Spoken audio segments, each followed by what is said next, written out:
Well, it should be an interesting football game. The Lions are already out on the field, and they're in their red stockings, black pants, and their white jerseys with the red numerals, and they're readable numerals, I might add, and the red helmets with a Georgia G on either side of the helmet.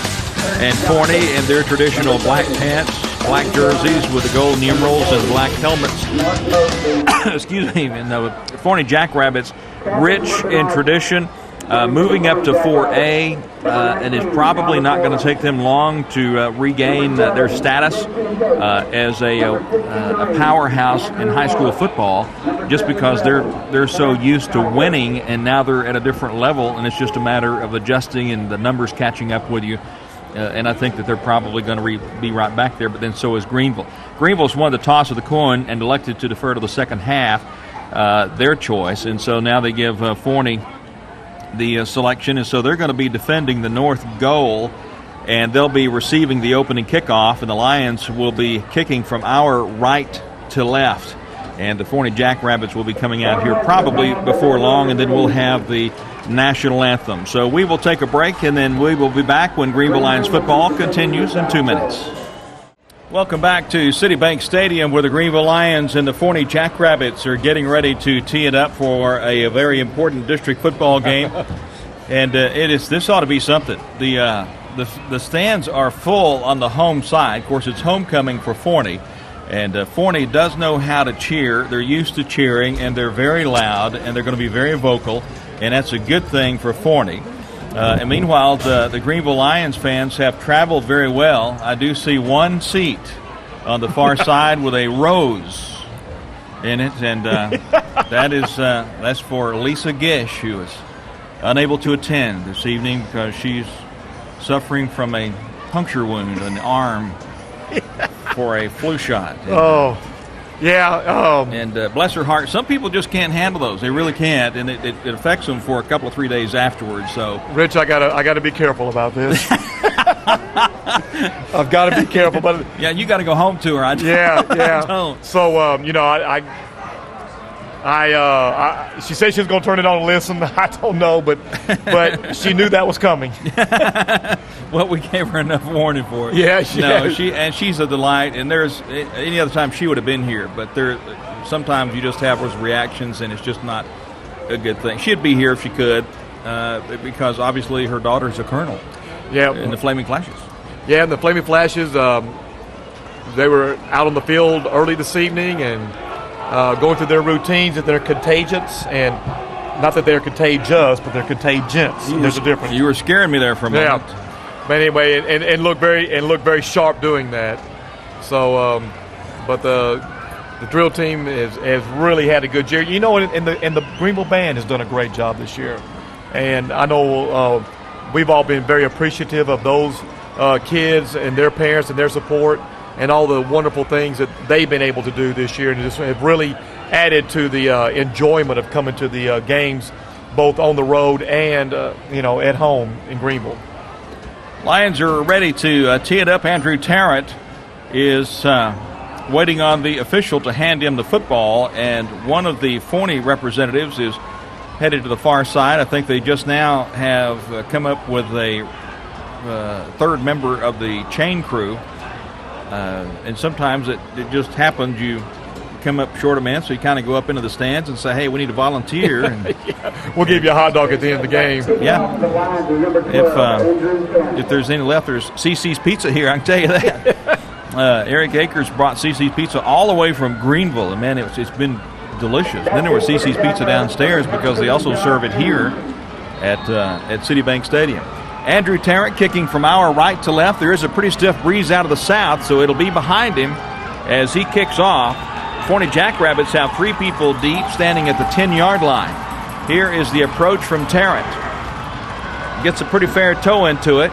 Bounces off of the tip of the hands into the end zone and out the backside of the end zone. There's a little holding and a little push back up the 30-yard line. Well, nice job by Andrew Tarrant. He kicked the ball, and actually the Forney receiver tried to field it at about the 2-yard line. Really misjudged the ball, went through his hands, and hit in the end zone, and looked like it was going to stay for a while in play. The Forney receiver wasn't making a big effort to get to it, and it finally rolled out the back of the end zone before either the Greenville cover team could get down there. Tim Wood was the first one down there to cover. But good job, Andrew Tarrant, getting Forney to start on their 20-yard line. Yeah, Jordan Elder had taken down Andy Garner back up the 30-yard line and was holding him on the ground. Handoff left side, and they get across the 20 out to about the 22-yard line. I think it's DeRozier on the carry. Yeah, Forney is really funny to talk to our kids today. They were talking about having to defend the I formation. You know, everybody for the last 3 or 4 years has gone to the spread, and I remember when Marvin was trying to figure out how to really defend the spread.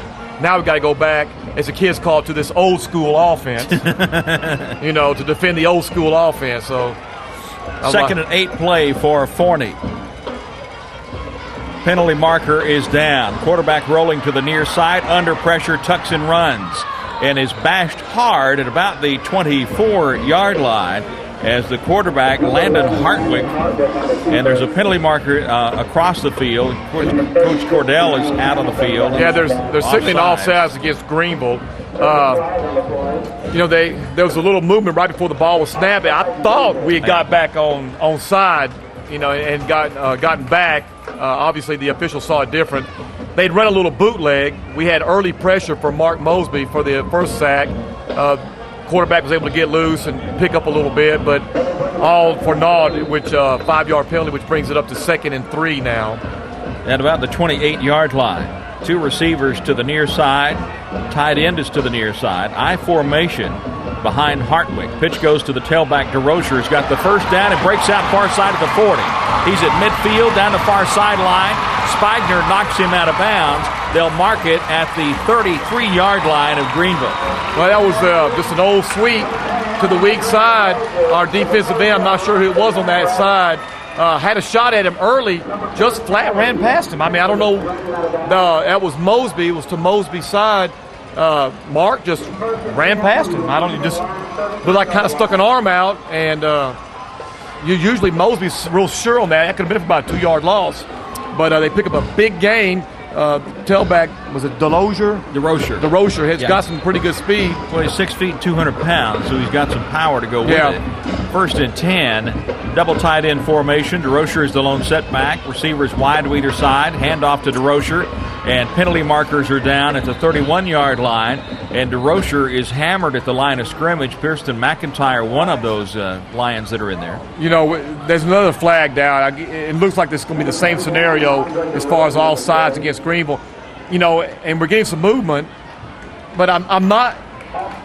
They're jumping, but they're back before the ball snap. Rich, am I now seeing that properly? No, you're not. Okay, obviously. I'm not seeing the same way they're seeing it. They're jumping a little bit, but they're not getting back. Okay, but you can move even if you haven't gone across the line.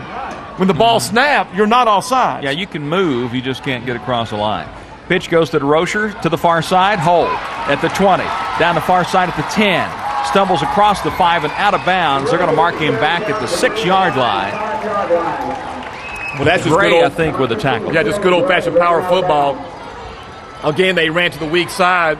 Linebackers are in tight for Greenville. Looks like we're trying to plug the middle, and we're not getting any linebacker pursuit from the backside. That time Mosby did a good job of turning the play inside, but there was no backside pursuit that we've been accustomed to over the last couple of weeks from our linebackers.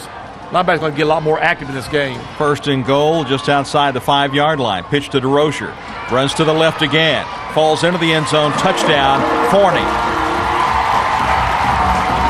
That's an 80-yard touchdown drive. Very nice one by the Forney Jackrabbits. They look very sharp. This is power football. There is nothing complicated about what they're doing. They're just tossing the ball, and they're down blocking. They're pulling guards out, and right now they're just whipping us pretty good on that line of scrimmage. Thomas Moreland on for the PAT. Tyler McKelveen to hold. It's down. The kick is up. And it is good. And Forney takes a 7-0 lead over the Lions with 10:22 to play in the first quarter. We'll be back when Greenville Lions football continues in a moment. first quarter. DeRozier with a 5-yard touchdown run.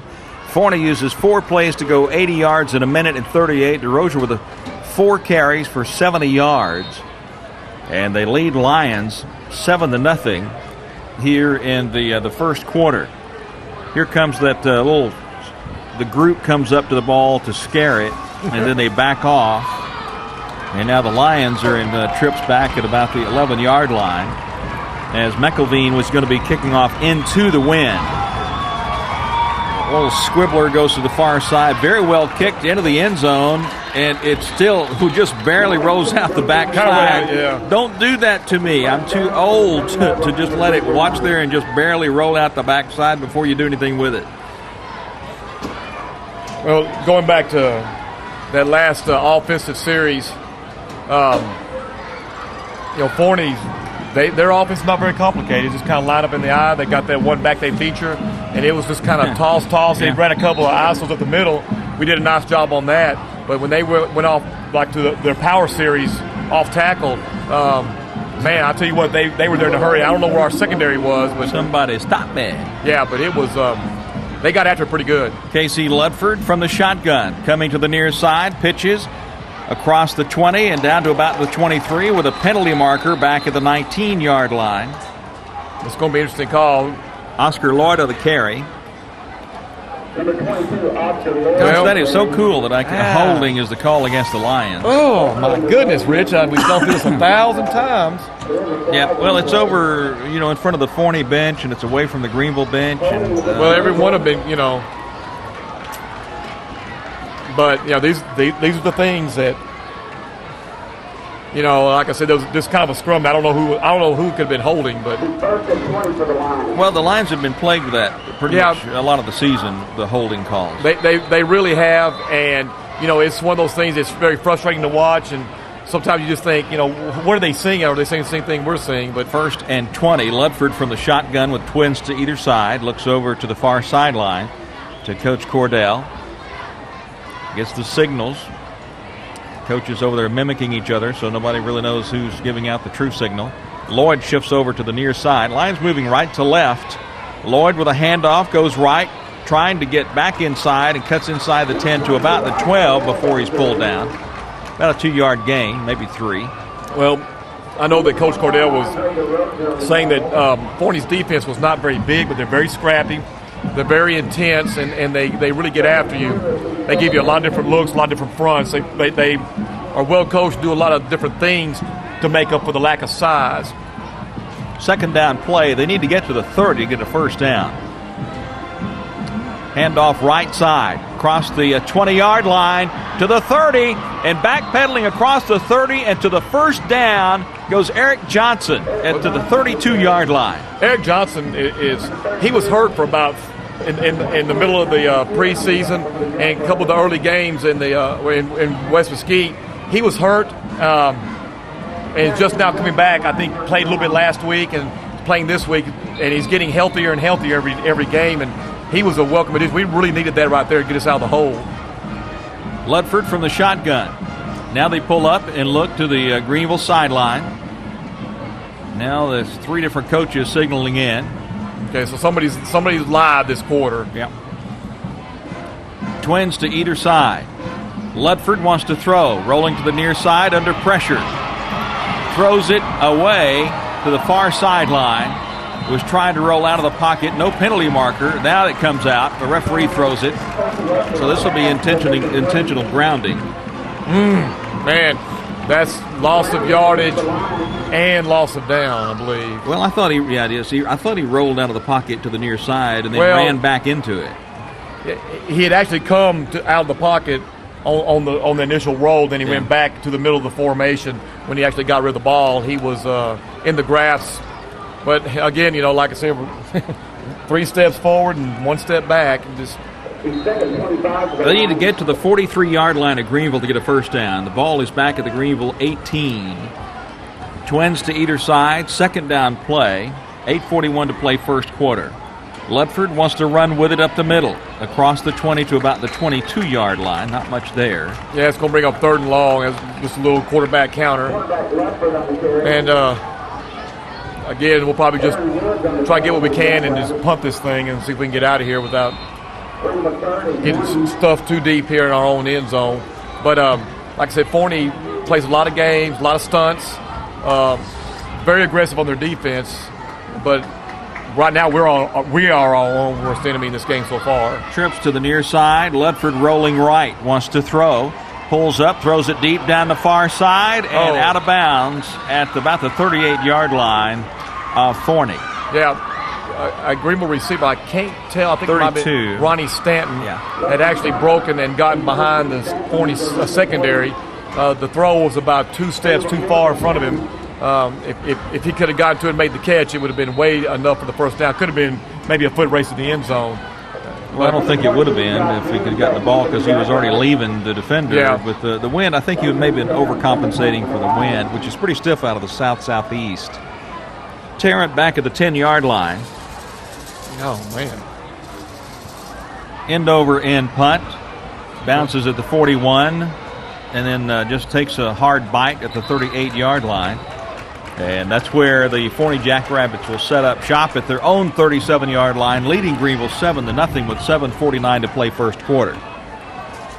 Well, right now Greenville needs some momentum shifter.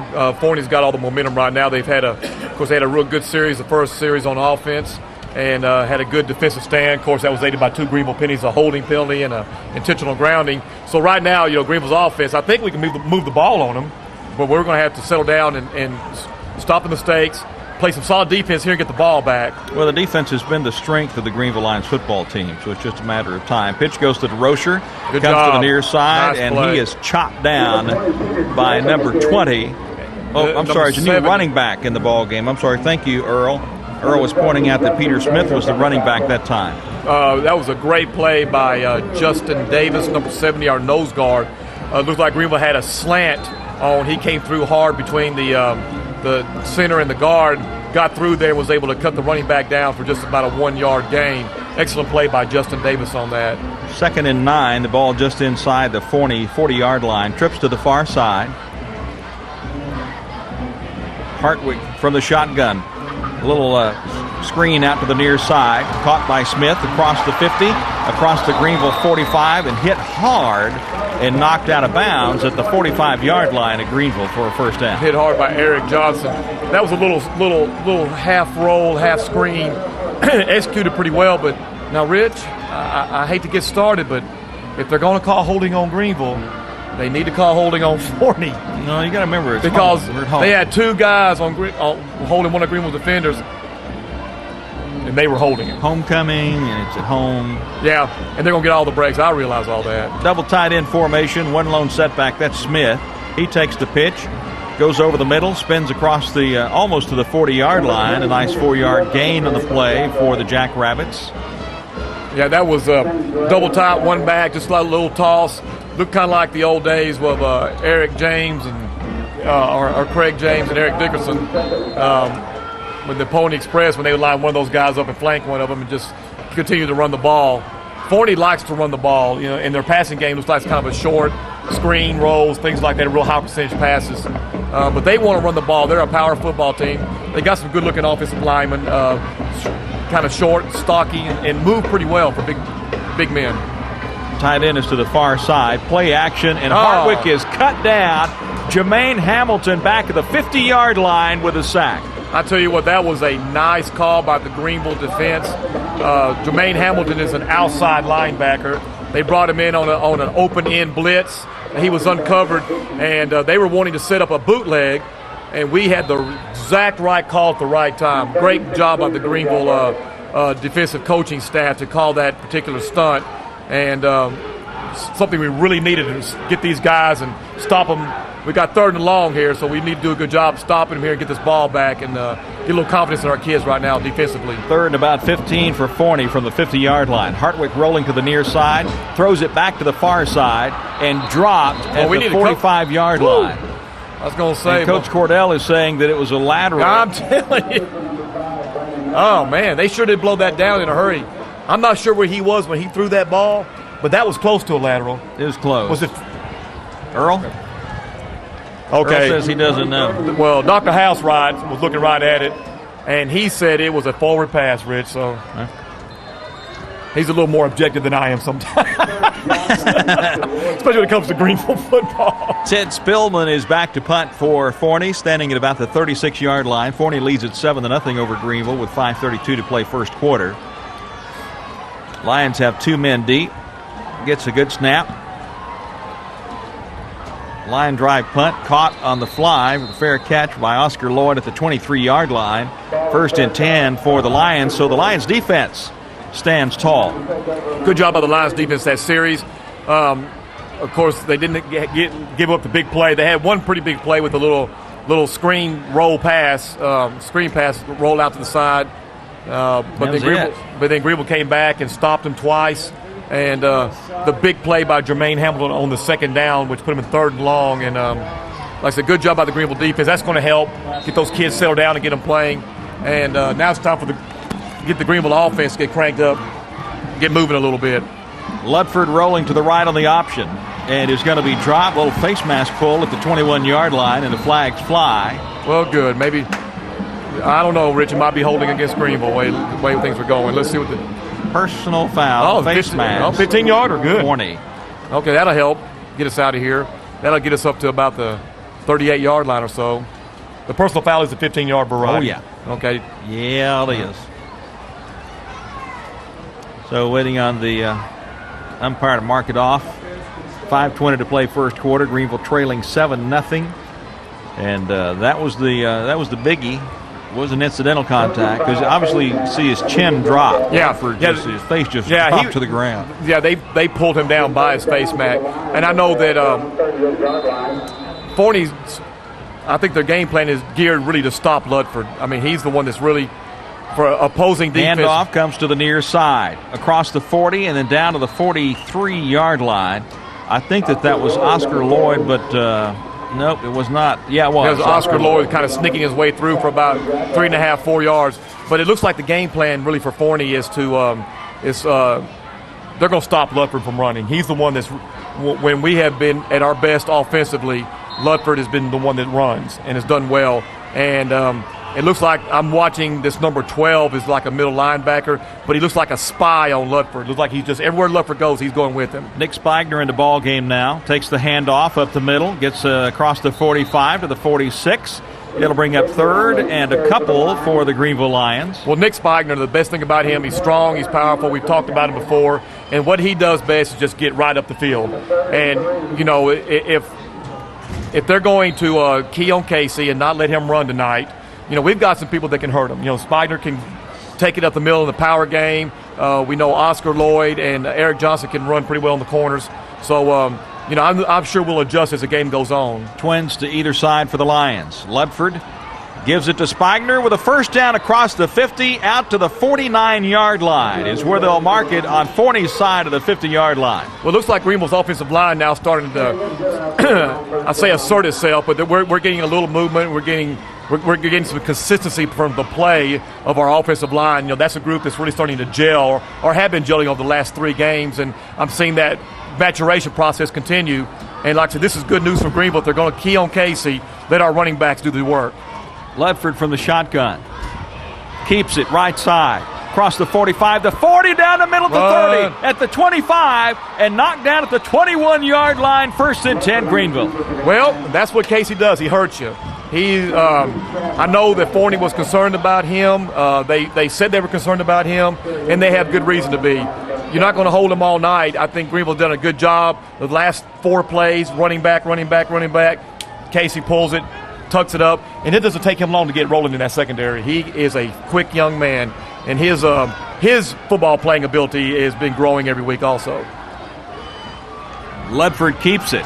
Comes to the near side, turning at the 20, trying to, and then knocked down at the 20-yard line. That might have been a busted play. Well, the timing was a little off. I think the snap was a little off, and didn't quite get the timing that this one-back offense needs so desperately. It's all such timing, and but they, like I said, a little bit off on the timing. We didn't get what we wanted on that. We've got about 2 or 3 inches, maybe. With a generous spot. Trips to the far side. Lions moving right to left. Quick toss, right side of the screen. Eric Johnson to the 20, inside almost to the 15-yard line, and really smacked hard by a defensive back for the Jackrabbits, who came up and really hit him hard. That was Jack Hughes with a tackle, a 6 foot, 185-pound DB for Forney. Yeah, that was kind of a little roll screen ourselves, just a little toss out of the backfield, almost like a long handoff, and Eric Johnson picked up a quick 6 yards, got us into a manageable third down play. Good execution by Greenville. And here come the Lions. Handoff, right side. Eric Johnson really didn't find anything there. Jackrabbits were set for that one and had the receivers also covered on that. Had it been a passing play, so the Jackrabbits defense really stiffening up right here. Yeah, good job at that time. We tried to just run our little base handoff inside. Didn't get anywhere that time. Looks like we're going to come out now for a field goal try. But again, points on the board is what we need right now. But if we can capitalize here, hats off to Greenville. Nice little drive we put together right here and get some confidence to our team. 33-yard field goal attempt. It's down. The kick is up. Yeah, it's good. And it's perfect. Good. Okay, good. And the Lions are on the scoreboard, trailing at 7-3 with 1:33 to play in the first quarter. Greenville Lions football continues in a moment. 3 minutes and 53 seconds. 33-yard field goal by Andrew Tarrant. Lions trail at 7-3 with 1:33 to play here in the first quarter. Playing with the wind at their back, blowing at about 15 to 20 miles per hour out of the south-southeast. Tarrant ready to kick off. Here's the approach as he's kicking from our right to left. Nice high kick. Taken at the 3-yard line. DeRocher at the 20. Down the sideline at the 30, the 40, at the 50, to the 40, to the 35, to the Greenville 25, to the 20, to the far sideline he goes at the 30, and then caught and tackled at the 7-yard line by Kevin Heath. I think that's Kevin Heath at the 7-yard line of Greenville. Well, I guess that Raymond Payton with the tackle. That is about the worst thing that could have happened to us. He could have scored. That would have been the worst thing. Yeah, we had a nice drive, come down, and we get a good kickoff. And I was just thinking, as I was watching the Greenville coverage team, I watched them last week, and they just were flying down the field. And that time it looked like they were jogging down the field. Josh Hughes with a 54-yard kickoff return for Forney. Smith with a handoff. Nice play. Goes left side, and a penalty. Nope, that's a beanbag. There's a fumble on the play. Looked like fumble. Greenville players are signaling our ball.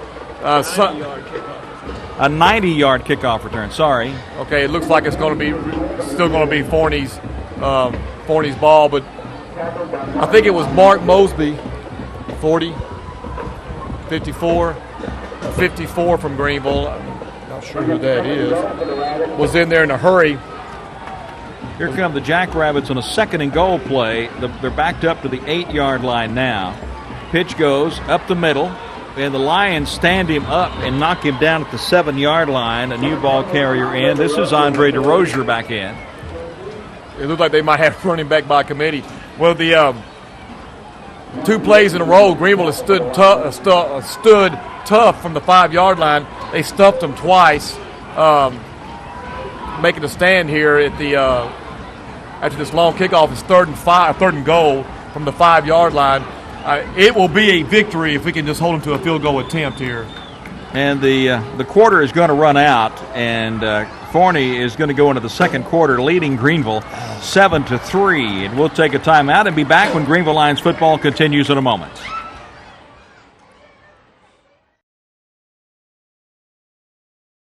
4 yards. And the Greenville Lions had 11 plays and 73 yards. They had the ball for 6 minutes and 26 seconds. Forney had it for 5 minutes and 34 seconds and leads it 7-3 over the Greenville Lions. Here comes Forney now with a 3rd and goal at the Greenville 5-yard line. The ball on the near hash mark. Forney moving right to left with the wind at their back now. Well, this is a big play, Rich. Like I said, if we can stop him here just for a field goal, Tim, it'd be a victory for the defense. Double tight end formation. Hartwick rolling to his left. Yes. Has his feet cut out from under him at the 6-yard line. Nick Spigner with a tackle. Yeah, good. Credit to Greenville defense for standing up at this goal line stand here, because this is really what it's been. big return. Looked like Forney. I don't know if they're going to. Well, they're sending out the kick field goal team. Big victory for the Greenville defense. 3 plays inside the 10-yard line, and they held them for no gain after a really nice 90-yard kickoff return. Yeah. And like I said, great job. 91. 1 yard. You're funny. Here's McElveen with the field goal attempt. It's a 27-yard field goal attempt, and it's good.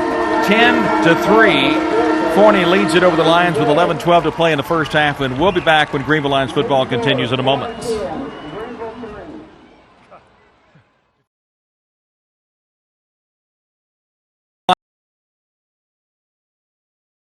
In the first half, Forney ready to kick it off, and I think we may have. Trying to look to see if this is still McElveen. Yep. This is Thomas Moreland kicking now for Forney. I think Moreland's one to kick the field goal. Is it not, Earl? Number 9. It was. Yeah, it was Moreland who kicked the field goal. That was my error. Now they run up and scare the football, and then they back off. Sulphur Springs used to do that. Probably still does. And there's some other teams that like to do that. I guess they want to surprise you when they kick it. I don't know, but it is kind of odd. Kick this one away, and it goes out the backside of the end zone. Greenville doesn't bother with it, and they'll bring it out to the 20-yard line, and Greenville will set up shop there. 11:12 to play in the first half. Greenville trailing at 10-3, and so certainly within striking distance, and the defense is keeping the Lions here within striking distance, and now the offense just needs to get keyed up as they are now moving into the wind. Well, again, our passing game is made for the short passes, the quick reads, and so forth. And when we do start passing, but right now our running game has been working pretty well also. So we'll see what the Greenville coaches come out with now. Trips to the far side. Ludford hands off. Oscar Lloyd to the far side, gets back up to the line of scrimmage, and then is pushed back. So the Jackrabbits knew what defense to have on that one. Yeah, like I said, Forney is really playing a perimeter type defense on that particular series. They were spread out with their defensive line and their linebackers. I think we can attack them more really up the middle with the size advantage we have and the gaps that they're giving us. 2nd and 10. Hand off up the middle. Here comes Lloyd across the 30, the 35, and across the 35 to the 38-yard line. First down, Greenville Lions, no flags. Well, that's what I'm just saying. The defense that they're giving us the middle. They're really watching the perimeters. They don't want us to get loose out on the corners.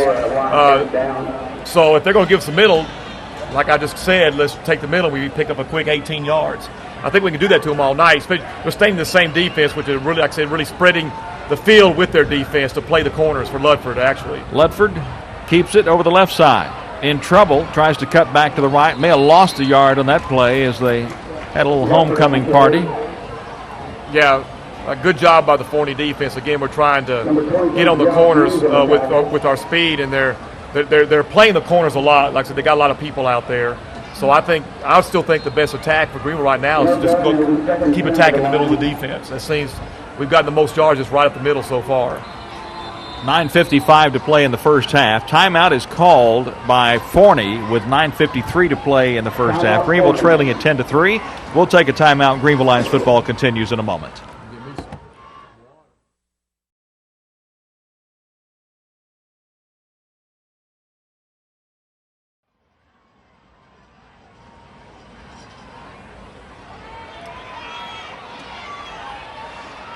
Casey Ludford comes to the near side, and it is dropped at the 35-yard line for about a 3-yard loss on the play. And the defense, just as Coach Gish has been talking about, they're obviously keying on Casey Ludford. So they're setting him, perhaps setting up the defense. I'm being optimistic here for a big play elsewhere.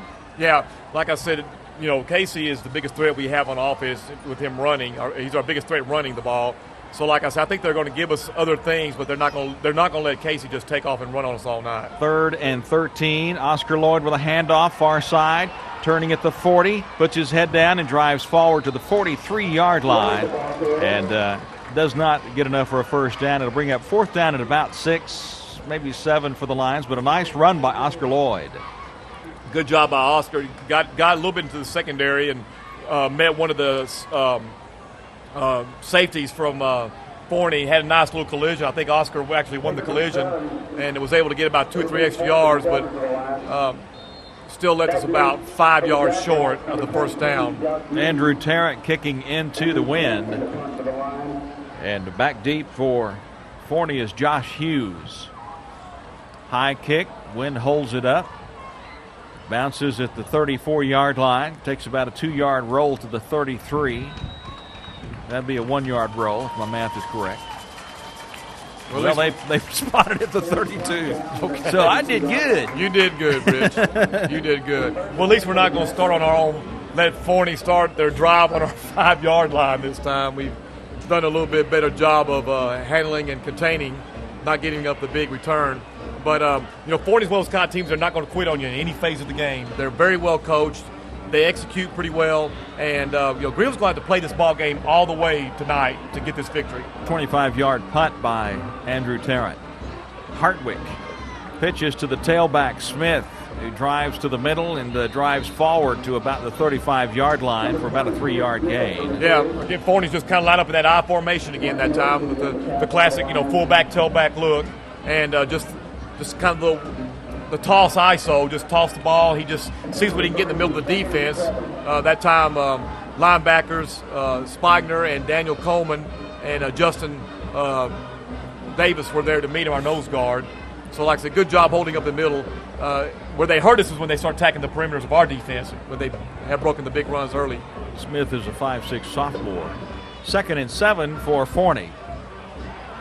Toss down the middle of the field. Intercepted. Curtis Johnson at the 45 of Greenville. Got some to room. The far side at the 45. To the 40. To the far sideline at the 30.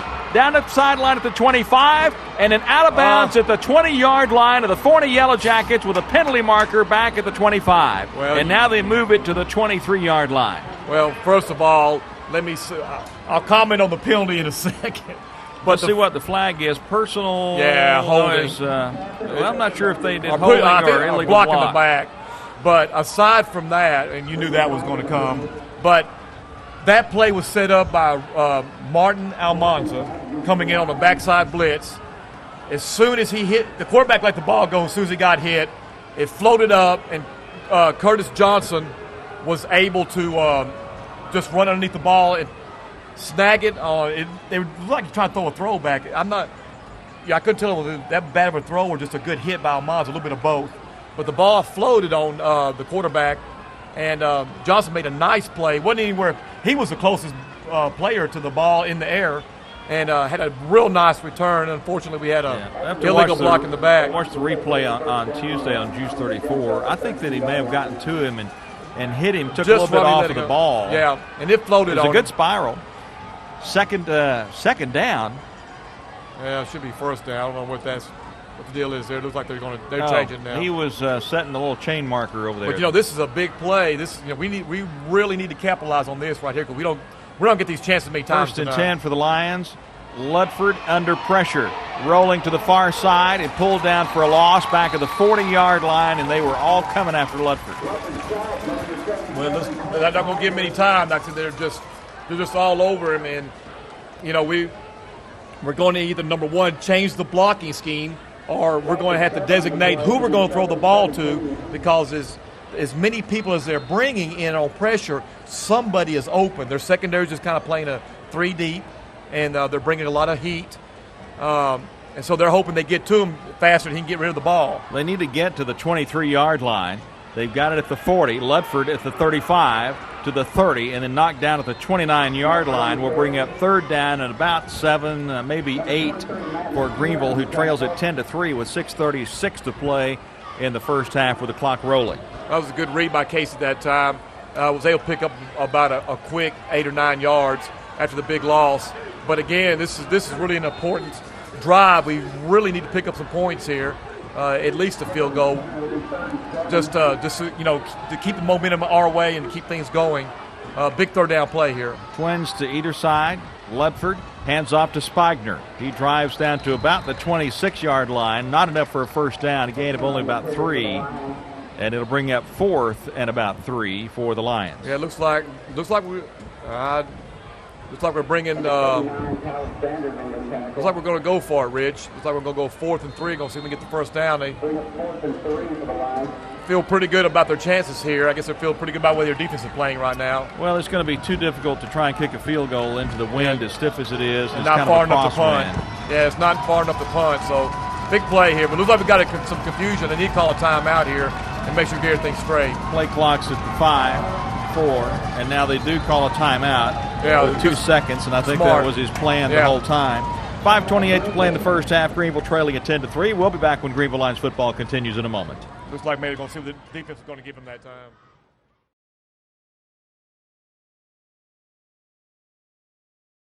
Fourth down play. The Lions are going for it. Trips to the far side, and they got one player that's dropped back, and it's a quick screen out to him. That is Ludford.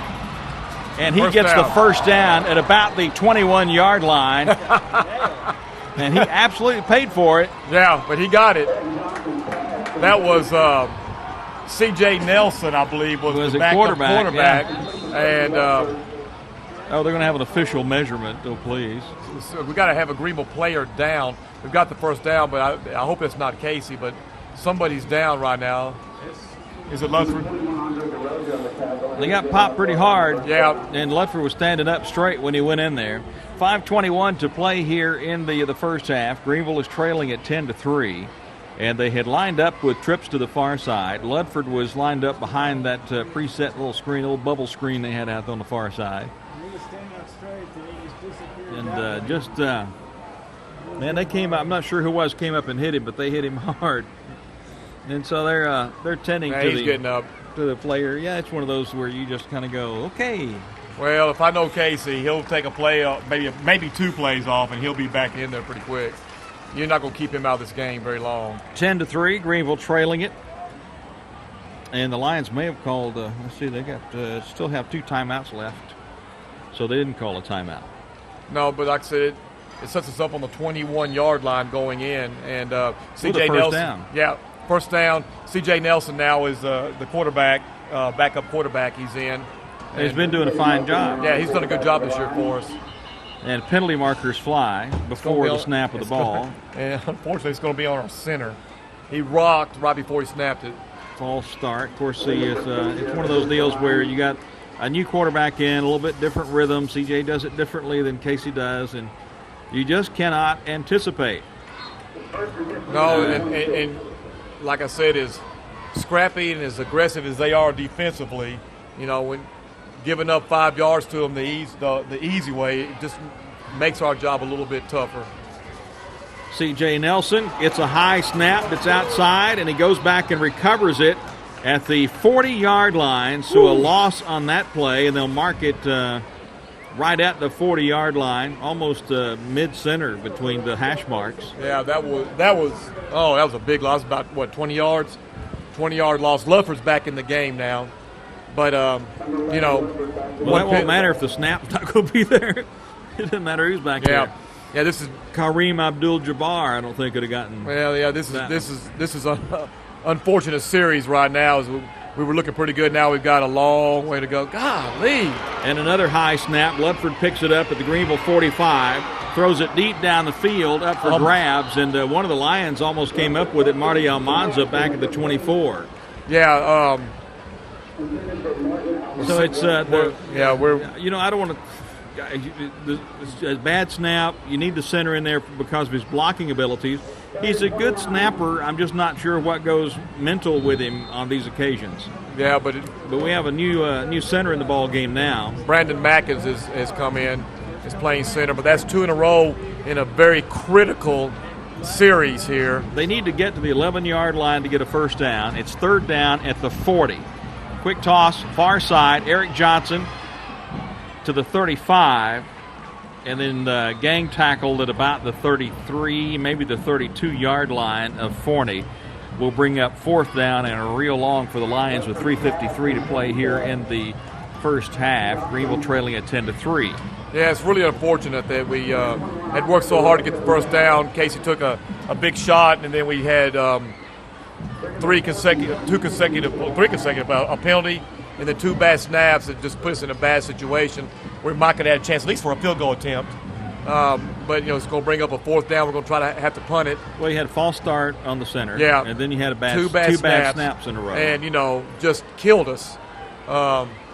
Just real unfortunate. And these are the type of things that, if Greenville, if they want to be a playoff timeout team, is called by the Lions with 3:17 to play in the first half. Greenville trailing at 10-3.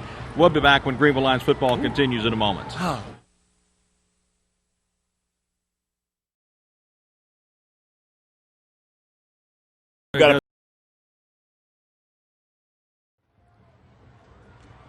Tarrant is back at the 45-yard line. A quick snap interference to Casey Ludford, and a penalty marker is thrown as the receiver was downfield for the Lions. Payton was down at about the 20-yard line.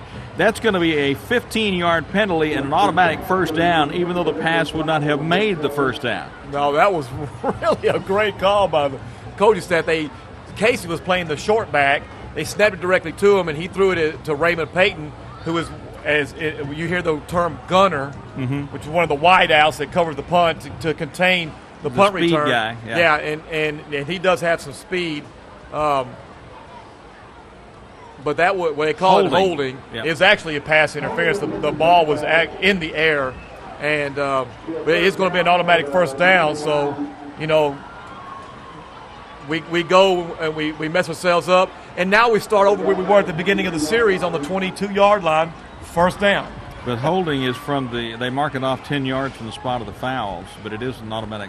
Yeah, first but down. but this is where the series started a while ago after Casey got hurt. Please. We're right back at the same spot now, first down. 1st and 10 for the Lions. Trips to the near side. Ludford up the middle to 20. Coming to the near side, trying to turn. Gets to the 15 and then out of bounds at about the 13-yard line is where they'll mark it, although he went out of the 12. You could just see the Forney defense is just scrambling, trying to get to him. And like I said, Casey has got really good speed, and they are just trying to get here. And he's the kind of when he gets in the secondary as a former defensive coach when I was, that's the kind of just makes you just draw up when you got a kid like that running through your secondary. And second and less than a yard now for the Lions with the ball down at the Forney 13-yard line. Ball is on the near hash mark. Lions moving left to right. Ludford runs to the left.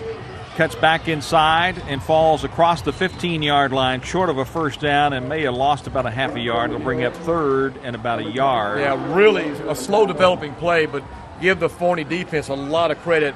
The backside contained man, the defensive end, did a real nice job of staying home, watching for the little reverse, the misdirection. Nice job, and was able to stop us really for about a yard loss, which brings us to about 3rd and 2. That's a play you'd like to have back. Yeah. Trips to the far side. Lloyd gets tackled for a loss because Ludford held on to the ball too long and was just holding in his gut. Lloyd was trying to take off with it. And then Ludford pulled it out about the same time that 3 Jackrabbits got there. Yeah, I don't know. There's a read on that play. I don't know if one of the two read it wrong, if Casey was trying to pull it and go, or Oscar didn't want to let it go, or I don't know, but that really cost us. This is going to be a 32-yard field goal attempt by Tarrant. The ball is on the near hash mark. Marty Almanza coming off of the sideline, and that'll pull a flag out, a bunch of them. And the kick was good, but that'll nullify it because the Lions had illegal motion in the backfield because the player, Marty Almanza, was coming off of the sideline, so that'll wipe out the field goal that was good. With 1:48 to play here in the first half, 10-3, Greenville trailing it. This first half is. How long has it been since we played on grass, on real grass? Oh man, Terrell. Was it Terrell? Yeah, it was Terrell. Just right now, Greenville mentally has really not been in this game very much. 37-yard field goal attempt now by Andrew Tarrant against the wind. And it's a crosswind out of the south-southeast at about 15 to 20 miles an hour. High kick. It's got the distance and the height, but it's no good off to the right. So the penalty with Almanza had been better if they'd have gone short a man. Yeah, and they would have gotten it, but. Minute 34 to play in the first half with Greenville trailing at 10-3. Forney will take over on downs, and it is by no effort of their own. No, Greenville is we have, again, been our worst enemy tonight. The offense, yeah. Defense has played pretty well, but our offense, we have just mentally not been in this ball game. A lot of mistakes. Anyway. Here come the Jackrabbits, I formation. Pitch to the tailback. He comes out to the near side. Lions play it well and take him down at about the 24. About a 2-yard gain on it, maybe 3. 2-3-yard gain. That was the play early in the game that they were having so much success with and breaking in for big plays. That time Greenville was able to step up and play well. Looks like Greenville's defense is, like I said, it's rising to the occasion since that first drive and are playing pretty tough. Like I said, just a little bit disappointing about Greenville's offense and the way they have played and the mistakes they've made, lining up and so forth, and shooting ourselves in the foot. But we got a second half to play, Rich. Tied into the far side. DeRocher with a handoff, comes left, then cuts back right, and then falls forward to the 33-yard line, about a 3-yard gain. So Forney's going to be content to just let the clock roll. There's less than a minute to play here in the first half. 40 seconds to play. 10-3, Forney leading it. They may get one more play in here. They may call a timeout depending on the play clock is the game clock is ahead. Yeah, they're letting it actually run down. Behind the game clock. Yeah, there's about a 12-second difference. One receiver to the far side. I formation behind Hartwick, the quarterback. Tight end is to the far side. Handoff to the middle. And DeRocher is stopped for a loss back at the 25-yard line, and that'll be the last play of the half. And Forney will be delighted to go in at the half, leading at 10-3 over a haphazard Greenville Lion offense here in the first half. Yeah. But a very, very difficult and tough and hard-headed defense the Lions have put on the field tonight has really stifled and stymied the Jackrabbits offense here in the second quarter in particular.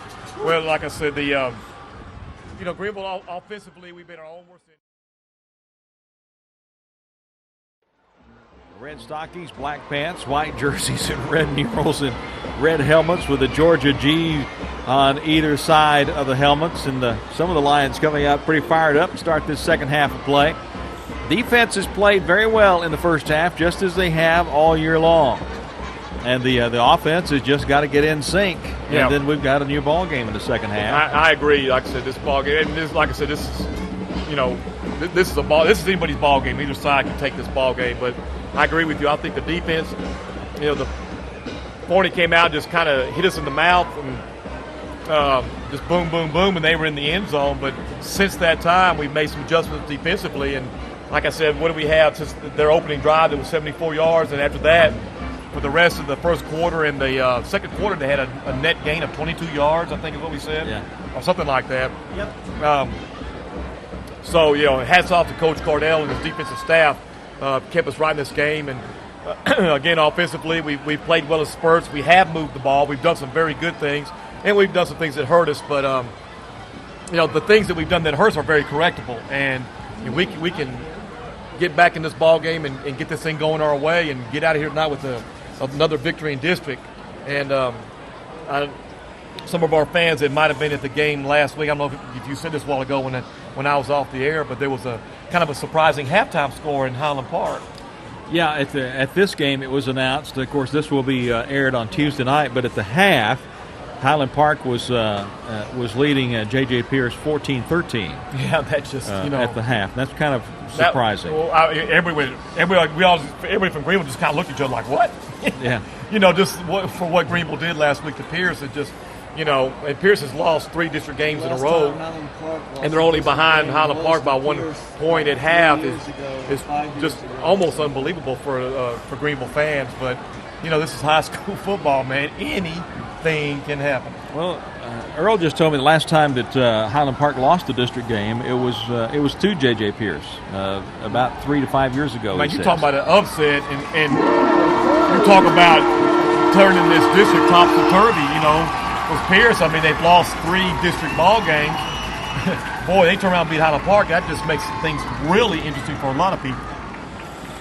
Well, this ought to be an interesting second half. We hope it's not real interesting.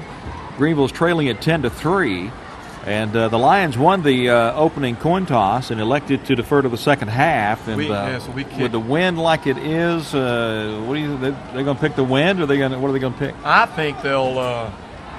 Knowing Coach Cardell, he might just pick the wind and elect to kick. Well, I don't know the way the defense has been playing. You know, how can you go wrong? Well, you know, if we could hold them deep and stuff them and get good field position, I wouldn't be surprised if we didn't elect to kick the ball, you know. But, you know, you usually don't want to give the ball to your opponent twice, you know, on kickoff. But we'll see what he decides to do. Waiting for the Lions to come out. I'm sure the officials probably gave us some sort of indication, and I was not paying attention. But yeah, I've seen Marvin do that back in some of the old days when he would kick twice to you know, try to pin somebody if he felt really good about our defense, or there was a real stiff breeze, or, you know, in the game, and try to build something early. But like I said, I haven't seen an indication yet of what's going to happen. Both teams had their special teams. It looks like I'm looking at the kick return team. It looks like we're going to have the win in the fourth quarter and take the ball offensively third quarter and go against the wind. That's what it looks like to me. I see Byron Bell strolling out to the midfield, and he's pretty fleet of foot for a 280-pounder, but we don't see him on the kickoff team very often. Like never. Yeah. And so the Lions are going to take the ball to begin the third quarter, and we will have the win at our back in the fourth quarter. Yeah, his job is to block. Yeah. And he knows how to do that very well, thank you. Lions are trailing at 10-3 as we're about ready to tee off the third quarter of play. Jackrabbits will have the wind at their back. It's blowing out of the southeast at about 15-20 miles per hour. So it's a crosswind that's blowing from the far side. We're on the home side of the stadium, which is the west side. And so it's almost blowing into our faces in this enclosed area, although we're in an open area. And I'm quite comfortable. Yeah, there's a pretty good south breeze. Yeah. I don't know what the air temperature is, but it's... Ooh, they run up and spook the ball again. Yeah, Halloween's a little ways away. Yeah, it's a few days. But it is a nice night for football. Yeah. And ready to kick it off is Thomas Moreland. Lions have three men back deep at the 5-yard line. Here's Moreland's approach, and he kicks it away. Sidewinder. Ooh. Bounces off of the face mask and out of bounds at about the, inside the goal line. That was Kevin Heath. Yep. Just, you know, Kevin's not real tall. That was just a screamer coming down about 6 feet off the ground, and Kevin's about 5'5" on a good day, and hit him just kind of the top of the helmet. And lucky for us, it hit in the end zone and rolled out the back of it, which puts us off. Well, they rolled out the side actually, barely. So it only went about a yard or two deep in the end zone and rolled out on the near side, and he was chasing it. Yeah. Kind of looked like I almost surprised him. Yeah. Well, it did just hit him in the face and just took off. He's a sidewinder all the way. Ledford takes the snap on the option, pitches to the left and out to the 25 and about the 28-yard line goes Eric Johnson on the carry. A nice little I call it a speed option. They attacked the weak side, and Casey held the ball, and the defense collapsed on him. Pitch was a little behind him. Yeah, but Eric did a good job of picking the pitch up and outrunning the Forney secondary to pick up about 6 yards real quick, 6-7 yards. Second and about 3 for the Lions. Ledford rolling to the near side, looking deep over the middle, throwing to the near side, looking for Heath, and throws the ball out of bounds. I think the wind probably picked that up and brought it out of bounds in front of the Forney bench. Yeah, I like the call. Just take a shot downfield. Casey really was able to plant, set up. Good job by the offensive line of protecting him. There wasn't any problems with the protection. He had time to throw it.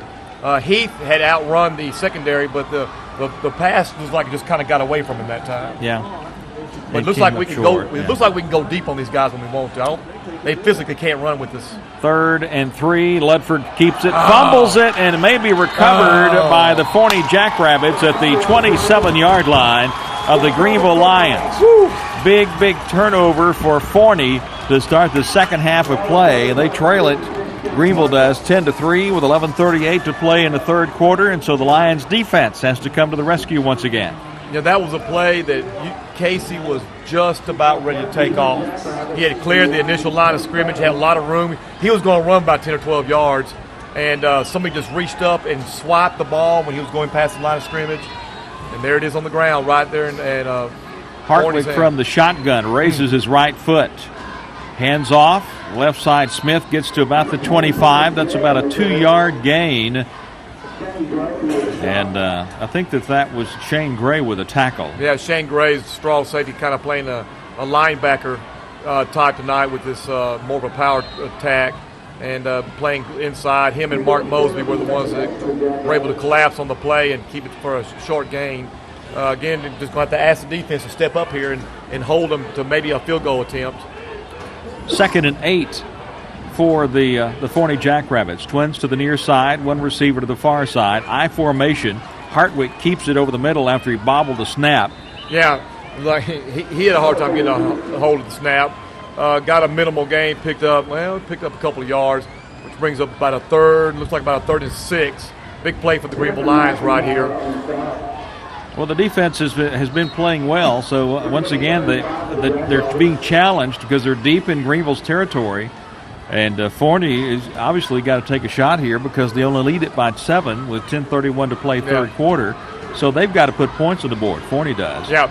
This when we brought pressure off the corners with Jermaine Hamilton. Let's see what happens here. Hartwick pitches it. They little reverse. Ball is on the ground and loose. And I think Forney has come up with a recovery back at the 33-yard line. But a loss on the play of about 10.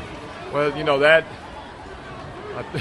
That's Greenville's play they did last week very successfully, but Forney just couldn't. They just bobbled it from the get-go. Well, we had pressure. Jermaine Hamilton and Martin Almanza were coming hard in off the corners, and were able to actually disrupt the reverse and got some people in there. And great job by defense, put them back about a 10-yard loss, and they're going to try. Moreland with a 50-yard field goal attempt with the ball on the far hash mark, kicking with the wind at his back.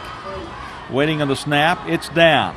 The kick is up, and it is no good. Low and off to the near side with 9:35 to play in the third quarter. 10-3. Greenville is still trailing it. And again, the Greenville Lions defense comes to the rescue of the Greenville Lions offense. Wonderful job, like I said. Nice call by the defensive staff. Good pressure on the third down, broad pressure off the corners. And, again, they tried to run the little reverse, and Greenville just, were able to disrupt it. Almost got the fumble and thwarted a 50-yard attempt. Wasn't a very good attempt. Looked like he was really trying to kick it hard. And it was a low kick, and Greenville comes out pretty decent field position. Start over again on this drive. Trips to the near side. Ludford rolling to the near side, looking to the far side, throwing it deep down the far side, and incomplete on a pass down at about the 28-yard line. That was intended for Ronnie Stanton, who really reached out for it, but just couldn't get there. That was a pretty impressive throw in the air with this wind, but that was about maybe a step and a half from being a touchdown. Like I said, we were able to outrun their defense, and like I said, I like the call, stretch them out a little bit, and we're going to hit one of those pretty soon, Rich. Yeah, once the offense starts clicking, they're hard to stop. Yeah, almost unstoppable. Ludford keeps it, comes to the near side across the 35, falls to the 37, so it'll bring up third down and about 6 for the Lions. A little quarterback keeper, quarterback counter, what do you want to call it? Really not a bad play. Picked up 5 yards off of it. Not a bad play, not a bad chunk, but critical time here where defense that come out has got a nice stop, and we just need to keep the ball away from these guys and pick up some yardage and some points. 3rd and 5 at the 38 of Greenville. Ludford, play action. Got time, throws over the middle, and it is caught at the 49-yard line. Stanton with a catch with a first down for the Greenville Lions on a pass that was a little behind him. Yeah, really nice job by Ronnie Stanton. He was able to go down low and a little bit behind him and just really make a really nice catch. And at a very timely time, Casey, offensive line's doing a good job. I mean, they're really keeping him protected. He's back there standing and picking his receivers. And good job by the offensive line on this drive so far. Twins to either side. Handoff. Nick Spigner falls forward to the 48-yard line for about a 1 or 2 yard gain. They'll mark him at the 49 for some reason. Yeah, 68 was just hanging on to his ankle for dear life because we had cleared out the line of scrimmage, and he was just hanging on because if Nick had been able to pull out of that, he was going to run for a while. 2nd and 9 for Greenville at the Forney 48. They're moving left to right, ball on the far hash mark, twins to either side. Ledford looks over to the far sidelines, getting the signals from the coaches. Spigner shifts over to the near side of Ledford. Ledford keeps it.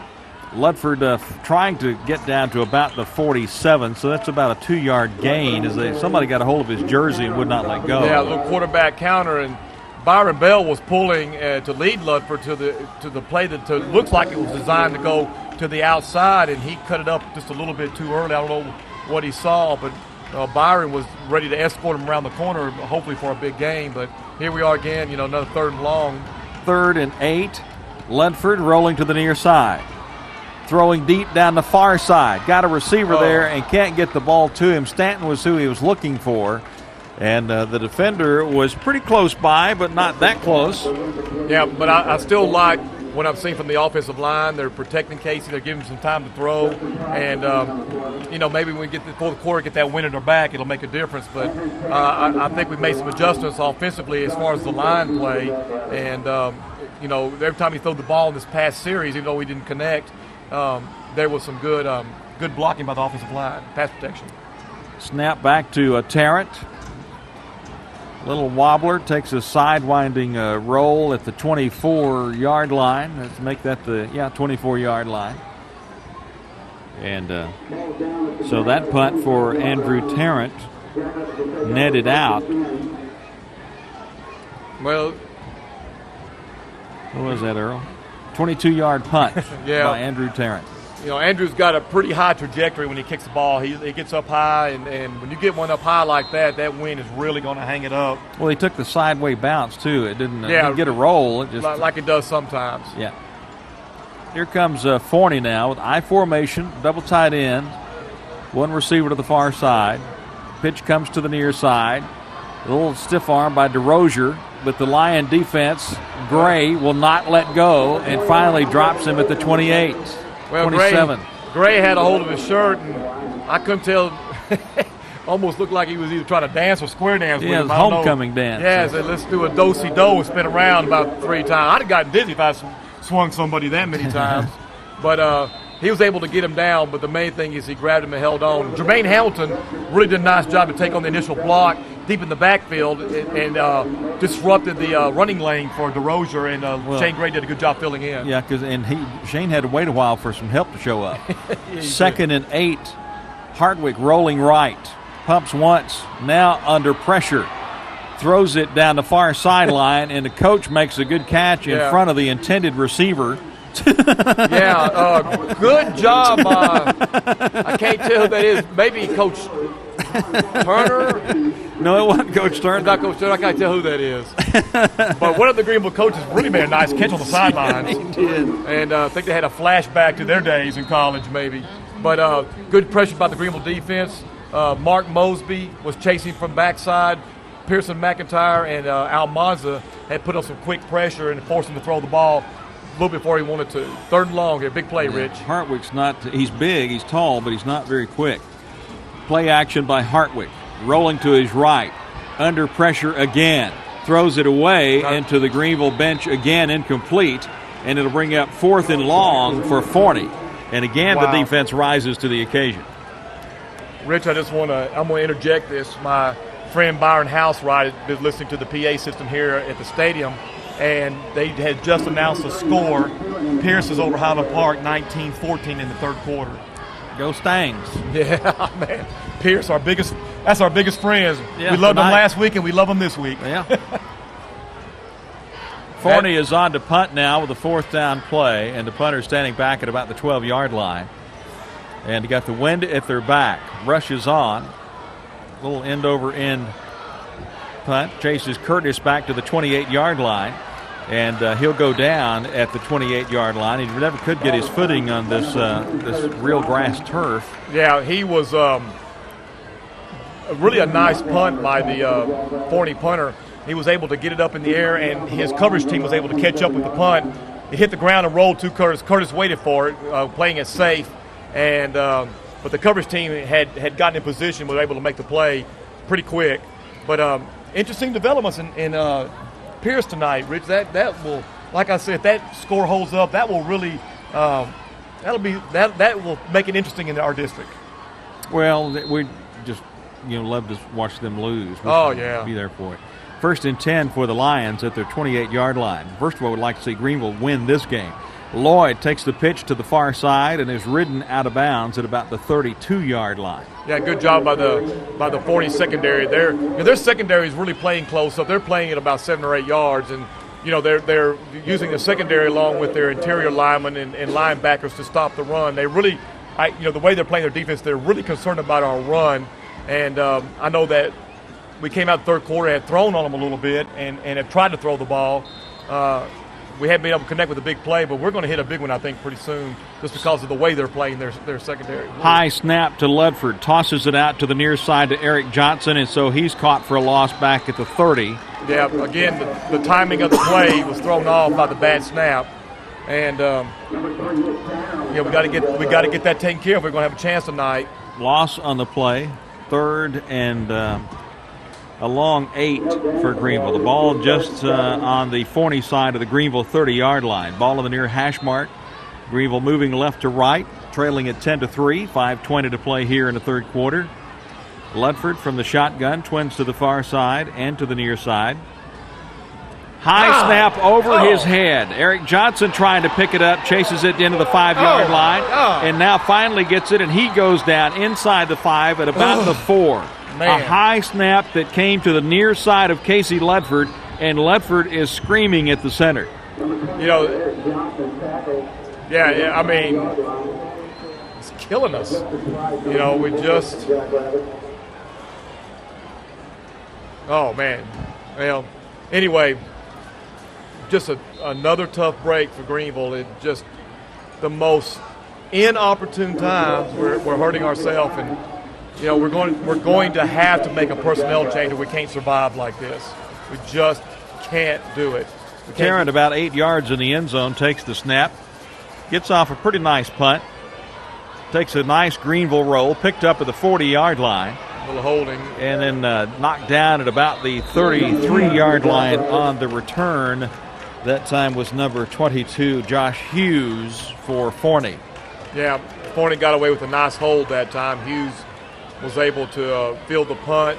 He had a blocker from the offense that was holding up one of the, I call them our gunners, and one of our men to get down there and cover the punt in a hurry. And nice job of holding and not getting called for it. So Forney comes out looking pretty good here because they pick up right where they left off when they had the ball earlier. Hartwick working from the shotgun now with twins to either side. They lead at 10-3 over the Lions here in the third quarter.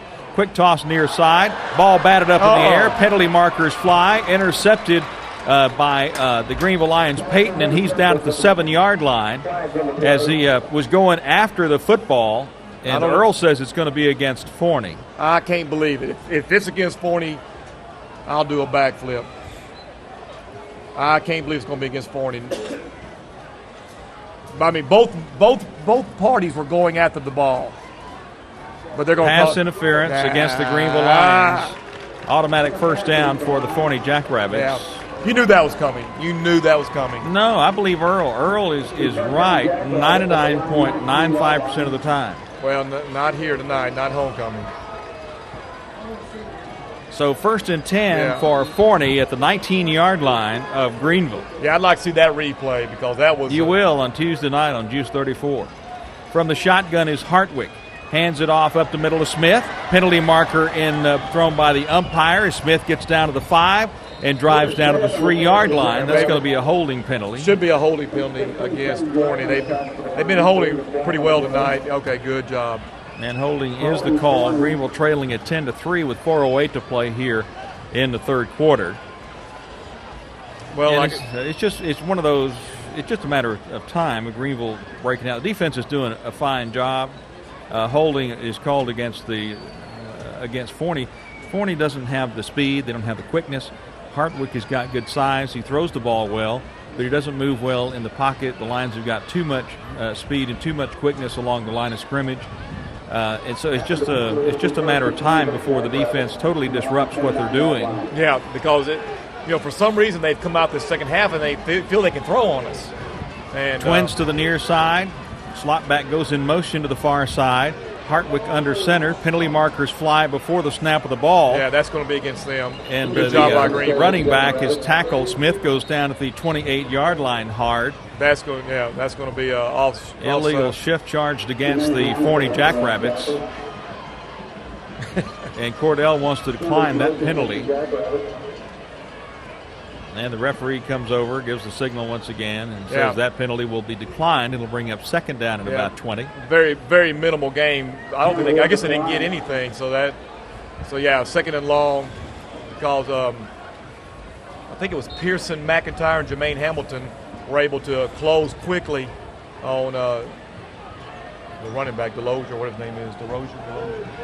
That was Smith, actually. Smith that time. From the shotgun is Hartwick. Twins to both sides. Hartwick wants to throw, dumps it out near side, and then tackled at about the 26-yard line is the receiver, Brandon Medlock. And Nick Spigner, very good job, very good read. They try to run I call it the Tennessee slip screen. It's a flanker screen, trying to come back inside and set up the blocking with a offensive tackle coming out and the other wide receiver. But Nick Spigner read it very quickly and came up with about a 3-yard gain. Again, here we are.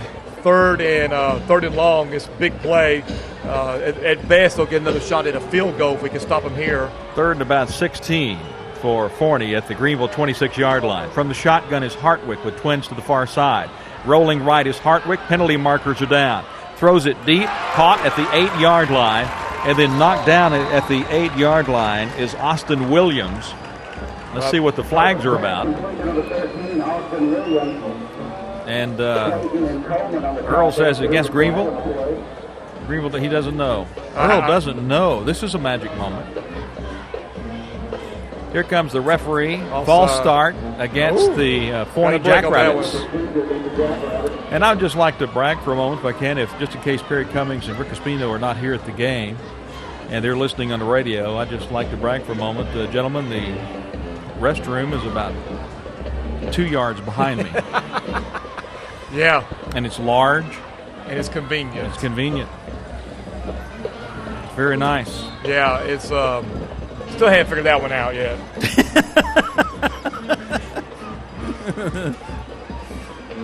There are a few things about that that haven't been. Yeah, and of course, a lot of our listeners may not know what we're talking about. They have no idea. The lack of Greenville has a beautiful stadium and a beautiful press box, but there's not a restroom up there. It's a long way down. Third and real long from the shotgun. Hartwick rolling right, throwing right in the dirt at the 25-yard line. Incomplete, well short of a first down by about 15 yards, and a pass intended for Chad Lowry. Good job by Martin Almanza coming in to disrupt the play. He was able to put some pressure early on Hartwick. Hartwick, like I said, doesn't throw well on the run. He's not a very mobile quarterback. We've been able to put pressure on him, and looks like they're going to try another field goal attempt. Yeah. Rich. Yeah, Moreland is out for another field goal attempt. Yeah, and he's been pretty successful. I say successful. He's hit one. This is going to be a 47-yard field goal attempt. He's got the wind at his back. With the ball on the near hash mark, he's kicking it from our right to left. A high snap, and the kick is partially blocked and loose on the ground as it rolls into the end zone and out the backside. Yeah, Greenville guys, I see, I think Mark Mosby was the one. It was Mark Mosby or Nick Spigner. One of the two. Or both were able to break through quickly and get a hand on it. The ball never had a chance as it left his foot.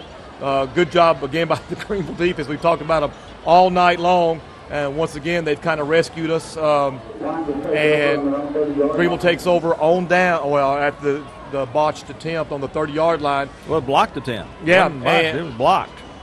We still in this thing. Go Lions. Still in this thing. 2:12 to play in the third quarter. Greenville trailing at 10-3. Here come the Lions with trips to the far side. One receiver to the near side. Casey Ledford in the shotgun. Gets a good snap, hands it to Oscar Lloyd with a penalty marker down at the line of scrimmage. And Earl says it's against Greenville. I think it's going to be against Byron Dead Bell. ball foul, false start against the Lions. Byron Bell was trying to get an early pull. Early. Yeah, and trying to get a pull, trying to get out there a little early and make something happen. And it was I call it an effort penalty. I would just like to say, Lisa Gish, appreciate you. Appreciate you, darling. Really do. Thank you so very much. Appreciate you. Now, Byron Bell's actually playing center right now. That's interesting. Trips to the near side. Not bad. Wants to throw, Ludford does. Throwing deep down the far side, and the defender fell down after he pushed off on the intended receiver. And the coaching staff of Greenville Lions are absolutely livid. Where is the flag? He tried to pull down the intended Greenville receiver with him. He just tried to fall in front of him as the ball. Whoa. Are we in Dangerfield again? Am I having a flashback to about 99? This is one of those you can watch on Juice 34. Oh, my. I bet the dimwits talk about this one come Tuesday. Oh, yeah, they said they will. Come on. This guy's running back there looking at it like 3 yards. And he's the only one in the stadium that missed it. Woo. That's tough right there, Rich. 2nd and 15 for the Lions back at their 25-yard line. Trips to the far side. Ludford play action. Throwing far side. Intercepted at the 42-yard line. Down the far side at the 25. Coming to the 20. Nobody in front of him at the 10. 5. Touchdown, Forney.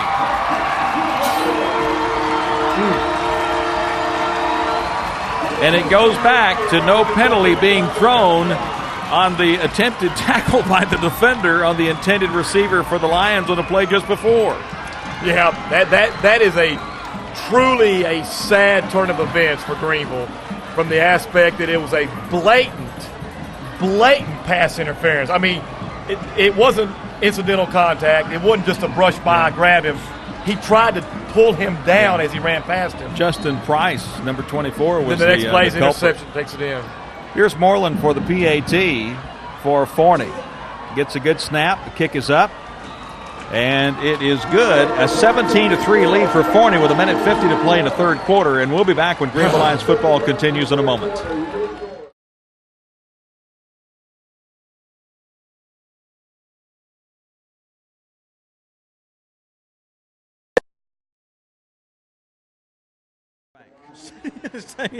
Well, the referees are anyway. I just couldn't.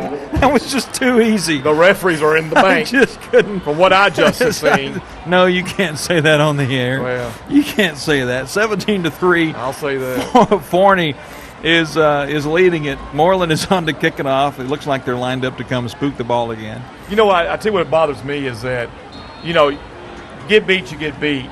But if you're going to call, and I kind of made a joke early in the game, if you're going to call it one way, call it the other. Yeah, here comes the spook event. Yeah, but my goodness, don't cheat kids like that. But that spook event thing there is a good play to do an onside kick. Yeah, that's what it's designed for. And it can work if you do it enough and everybody lays back for it. And Moreland kicks it away, and it'll go out the backside of the end zone, which is probably a good thing for Greenville.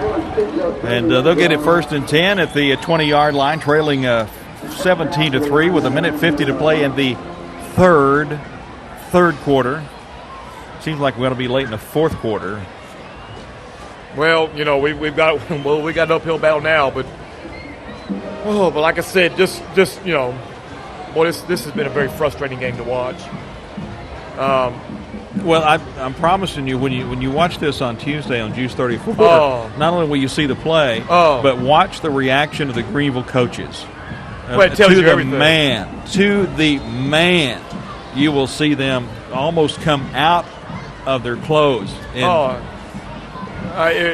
was horrible. But Ludford from the shotgun keeps it, comes to the near side, and is caught and is dropped for a loss back at about the 17-yard line. Chad Laurie was all over him. Well, like I said, we're going to have to open some things up in a hurry. We're still trying to stay with our game plan, and like I said, not panic time yet, but we need a pretty quick score, to get back in this game. And, you're too deep to start throwing it. Yeah, you are. But they're starting to stack up in the middle now. They got 6 guys up in the middle. Handoff to Eric Johnson, goes left side. He's dropped for a loss inside the 15. Yeah, Forney's now is just crashing the line of scrimmage, just flying through there hard as they can to disrupt. They're got a lot of fast flow. I'm not saying we need to run reverse, but some misdirection with some of our little inside stuff that has worked wouldn't be bad right here. Curtis Johnson was having a conversation with Justin Price, and then they kind of started double teaming on Curtis Johnson and kind of pushed him off. He kind of got one shot back. Trips to the near side on a third down play. Ledford on play action. Throwing deep over the middle for Curtis Johnson. And the defender was right in front of him and blocked his view. And a good defensive play by the Forney Jackrabbits, and it'll bring up fourth down. Yeah, it looked like Greenville. Looked like he had a shot to catch it, but well, the defender should have caught the ball. Yeah, the defender should have caught it. It went right through his hands, and then Curtis was, giving up some height. Yeah, had a shot at it. I thought he might come down with it. Josh Hughes is back deep for Forney at the 46-yard line of Greenville. Tarrant is back at the 3-yard line. 35 seconds to play third quarter. Low snap into the outside, but he's able to get the punt off. Takes another side bounce at the 39-yard line. A terrific bounce for Forney. Yeah, we haven't had much luck tonight on our bounces. Usually Andrew will hit and he'll roll for Greenville, roll down the field in our favor, but boy, he hasn't been able to get one tonight like that. Yeah, and the lateral just went right along. It's almost like the yard line was a wall. Yeah. So 1st and 10 for Forney at the Greenville 39-yard line. Is this so far the entire third quarter has been played? Well, second half has been played on Greenville's side of the 50-yard line. It really has. Hartwick, play action, throwing deep, looking for the receiver. Got a man there. And he drops the ball at the 2-yard line. Absolutely dropped it. Brandon Medlock, all by himself at the 2-yard line, just absolutely dropped the football. Raymond Payton was beat. He made a pretty good attempt to come back, but he was beat, and nice call by the Forney off, a little razzle-dazzle, and a nice throw by Hartwick. And, he just dropped the ball. It should have been a touchdown. But lucky for us, that would have really just killed us. 2nd and 10. Hartwick from the shotgun, twins to either side, and that's Forney's going after the jugular now. Up the middle, and upended is Hughes. It looked like a penalty marker came in there, or maybe it's just a shoulder pad on these yellow sleeves on these black jerseys. Well, we got third and long here. We're running. We won't get another playoff in the third quarter, but again, defense, we're hanging in there. We're in 3rd and long, and 17-3, Greenville trailing it. That's the end of the third quarter. We'll be back when Greenville Lions football continues in a moment.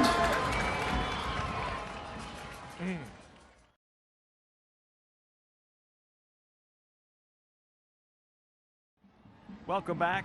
It's a 3rd and 8 for Forney with the fourth quarter about to get underway. They lead it 17-3 over the Lions. They have it at the Greenville 38-yard line. Hartwick pitches to the tailback.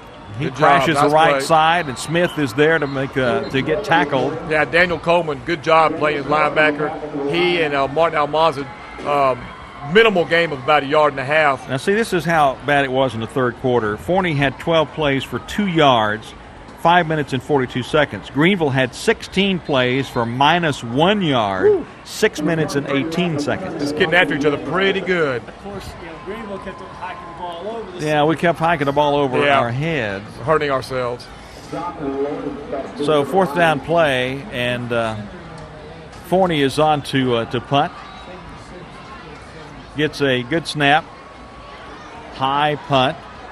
We need to get away. Bounces at the 16-yard line. A lateral bounce again. He goes out of bounds at the 16. Yeah. It was like the 15-yard line was a wall. I know. He just kicked it straight up and just hit and bounced out to the side. Well, Greenville's got his work cut out for it, but the wind is at the back. And, we've been close on a couple of deep passes.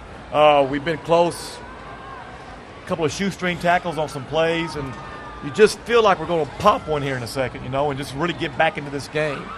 And they need to pop something. Yeah, but a big play is – or somebody. We need a big play right here to, like I said, get back in this game in a hurry. Ludford from the shotgun gets a high snap. He has to pull down, hands off over the middle, and Spigner fights his way to the 20-yard line. But that one was high to his right, which was to the far side. He had to pull it down with one hand. Actually, it was to Spigner. So he pulls it down and hands it to Spigner. Yeah. Yeah, you know, we like Byron Bell's not the center, by the way. Not right now. No, he's not. Our starting center is in right now, and but like I said, still a little bit of problem with our snaps, throwing the timing off this offense. And Twins to both sides. Ludford from the shotgun gets a good snap, wants to throw, rolling right, now takes off and now pulls up. Throws it over the middle, caught by Marty Almanza for a first down. Nice job. At about the 32-yard line. He came awfully close to crossing the line of scrimmage before he threw it. He took off and he stopped, planted, and he backed up a step and then threw it. And Almanza just stayed with the route, and it was just really a nice little easy toss and catch. Picked up about 10 or 12 yards. Just a nice little methodical drive, but. Like I said, we need one big play to get back into it and have some time to get our second touchdown. Trips to the far side. Ludford takes the snap on the option, decides to keep it, and he is buried for a loss back at the 30-yard line. Well, that was probably a good decision not to pitch the ball. You know, the first rule of option football is don't pitch and trash, and he had nowhere to go with it. I'm not an option fan. Well, I'm not really either. Anytime you pitch it back towards your own goal line, you're just looking for trouble. When it works, it is pretty, but but when it doesn't work, it's bad. It can be disastrous. Twins to both sides for the Lions on a 2nd and 11 play at the 31-yard line. Almanza to the motion to the far side. Casey Ludford gets the snap, play action, looking, rolling right, throwing right, got a man open. Almanza didn't have a tall enough ladder. No. Like I said, Casey had some time. Good job again by the offensive line to give him the time. It took a long time for that play to develop, and he finally was able to pick Almanza out. Had ran just past the first down marker. He had the first down, yeah. But the pass was just about a foot over his head. Couldn't quite pull it down. But, 3rd and 11 for the Lions now, with the ball at the Greenville 31-yard line on the near hash mark. Greenville trailing at 17-3 with 9:32 to play, fourth quarter. Twins to both sides. From the shotgun, Ludford rolling right. Nick Spigner in front of him. He's running now and heads to the far sideline, knocked out of bounds after about a 3-4 yard gain. Will bring up 4th and long for Greenville. Yeah, it's going to bring up 4th and about 6. We're going to elect to punt it. But like to not just like to have seen this drive continue and just get down there and get some points, but we're going to play the odds and kick and rely on our defense. Maybe we can. Well, we'd like to see a muff punt or a special team running into the kicker or now. Something like that. We need something big to happen here. Low snap to Tarrant, gets off a nice high punt, caught at the 31-yard line. And then a tackle made at the 41. On the return was Josh Hughes. Lions had a player that he was actually on the Forney sideline and ran back onto the field to make the tackle. Yeah, he actually got blocked. I think that was Almanza or Payne, I'm not sure, but had gotten blocked out of bounds and came back in to make the play. Yes, Andy Garner. Okay, and they've been working on him on special teams. Forney's been singling him out.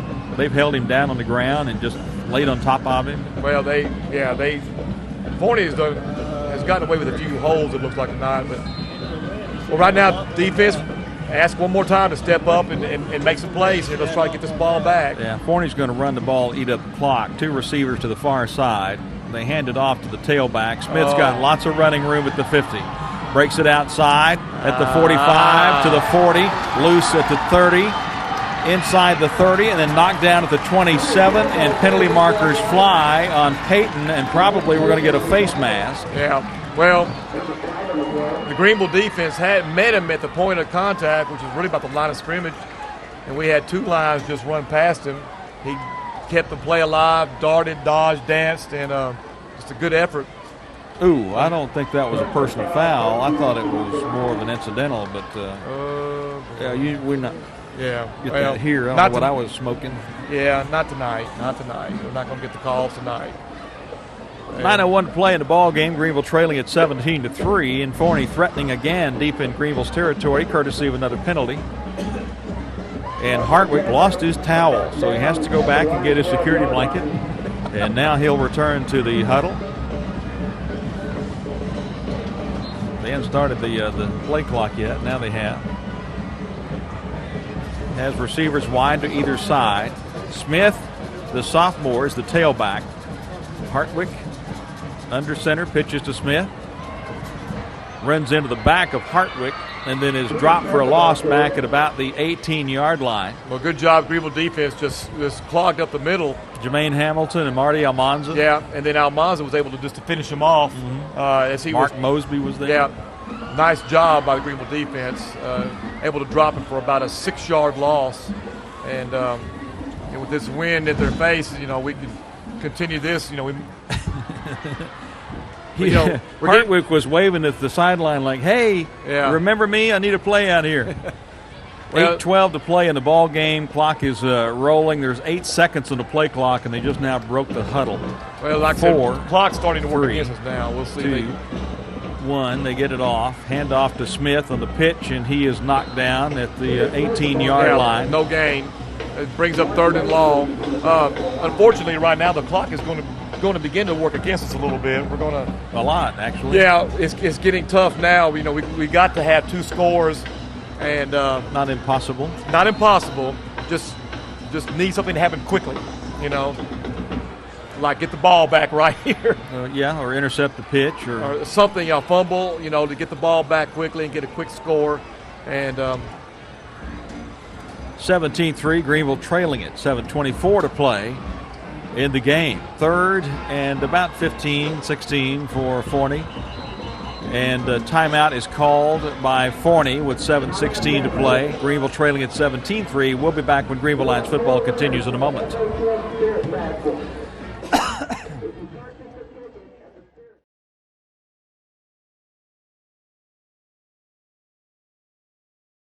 Third down at about 16 for Forney. Trips to the far side. Hartwick from the shotgun, leading at 17-3. He rolls left, keeps it, and is going to be tackled for a loss back at the 22-yard line, which is no biggie. They let the clock roll now with 7:06. Yeah, they're not in any big hurry right now.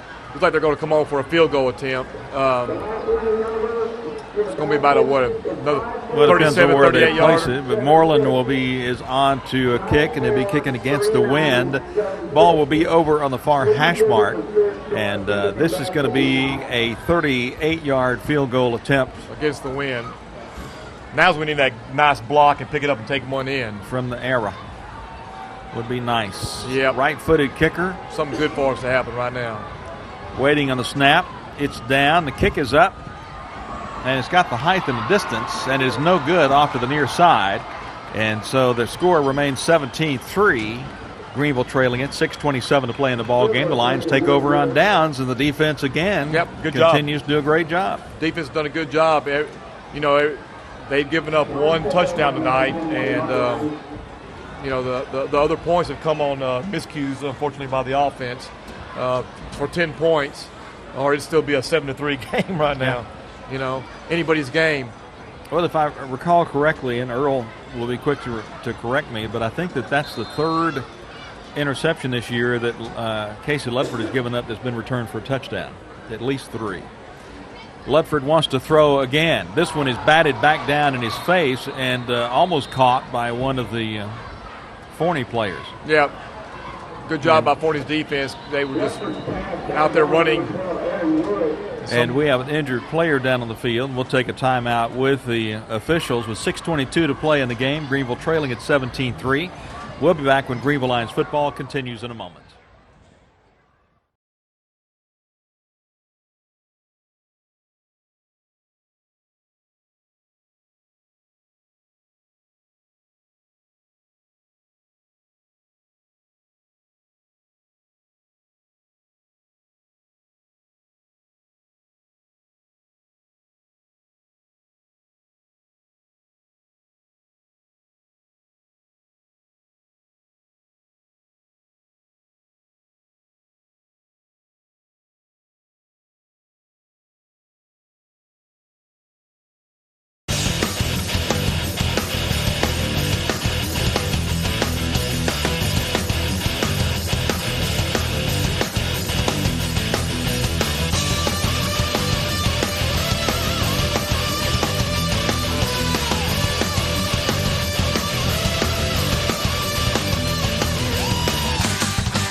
Z.J. Nelson takes the snap of the ball, starts to scramble with it, and the referee says that his knee went down at the 15-yard line after he'd already bounced off of one of the defensive linemen, so they mark him down back at the 15, even though he looked to be still on his feet. Well, these it's fourth down, and so Tarrant comes out to punt. He'll be standing back at his 4-yard line. Casey Ludford was the injured player. Once again, the Lions are short a player on special teams, and now he's out and in the lineup. Tarrant gets a good snap. Nice high punt. Takes a bounce at the 49-yard line, and I can't get that good of a bite with my sandwich. Oh, man. Nice high punt, but boy, it just hit the ground and just didn't go anywhere. It just died. Well, you know, during that break, we kind of had a scary moment. Casey Ludford laid on the ground for quite a long time and wasn't moving. They stood him up, and he walked off to the sideline with the help of some of the assistant coaches. Which is a good thing. Yeah. So now we got 1st and 10 for Forney. Ball is at the 49-yard line of the Greenville Lions. Hartwick is under center with twins to the far side. Hands off to the tailback Smith, who cuts to the near side, and Shane Gray makes the tackle at the 43-yard line after about a 6-yard gain. Well, we're to the point now that, like I said, Forney is just going to try to pound it in on us and just try to put this game away. They got a comfortable lead, and like I said, the time is really becoming a factor against us. You know, if we could just a big fumble or some kind of return right here by the defense would get us back into it. But my hat's off to this defensive bunch because they have played very well tonight and have done everything they've been asked to do. And, you know, hopefully we can stay in here and do it again. 17-3, Greenville is trailing it. Double tight end formation. One setback. Hartwick hands off to Smith. Runs to the middle. It is stuffed in the middle. Looks like Justin Smith pulled him down. They give him forward progress to the 41. That must have been a big shadow. Yeah, it was a very generous spot. Very generous. He was met by a whole host of lines of scrimmage, and he went no farther, led by Daniel Coleman. Just stepped in there and just manhandled him until his friends got there. Shane Gray was also in on the tackle. They mark him back to the 42, so I feel better with that. Yeah. 3rd down at about 3 for Forney. The lead is at 17-3 with 3:49 to play in the game. Clock is rolling. Pitch comes to the near side. This is Smith again, who breaks outside and then stumbles over the 40-yard line and falls at the 36 of Greenville for a 1st down. Yeah, a lot of almost tackles on that one for about a 2-yard gain, which would have negated the 1st down. But Smith was able to stay on his feet, showed really good balance, got the 1st down.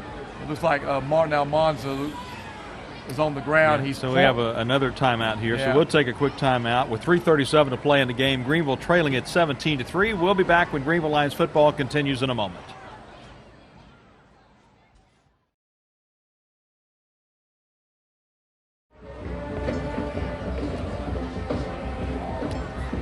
Welcome back to Citibank Stadium, where the Greenville Lions are trailing at 17-3 with 3:35 to play. Marty Almanza, the injured player, able to get up and get off the field without any assistance, which is good news for the Lions' defense. Yeah. Defense has been spectacular tonight. Really played well tonight. I mean, like I said, all night they played well. Hartwick gives it to Smith. He drives the middle and is knocked down at the 34-yard line. It'll bring up 2nd and 9 with a penalty marker back at the 39. You know, this is the point of the game when referees start throwing the flag against the team that's winning. You know, the poor team they've been tearing up all night are not calling things. Now they try to make it up, make it look good in the stats, you know.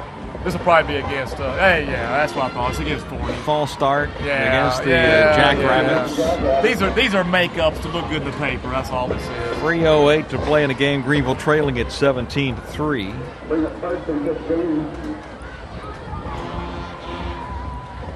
But again, like 10 for 88 yards against Greenville, 5 for 45 yards against Forney.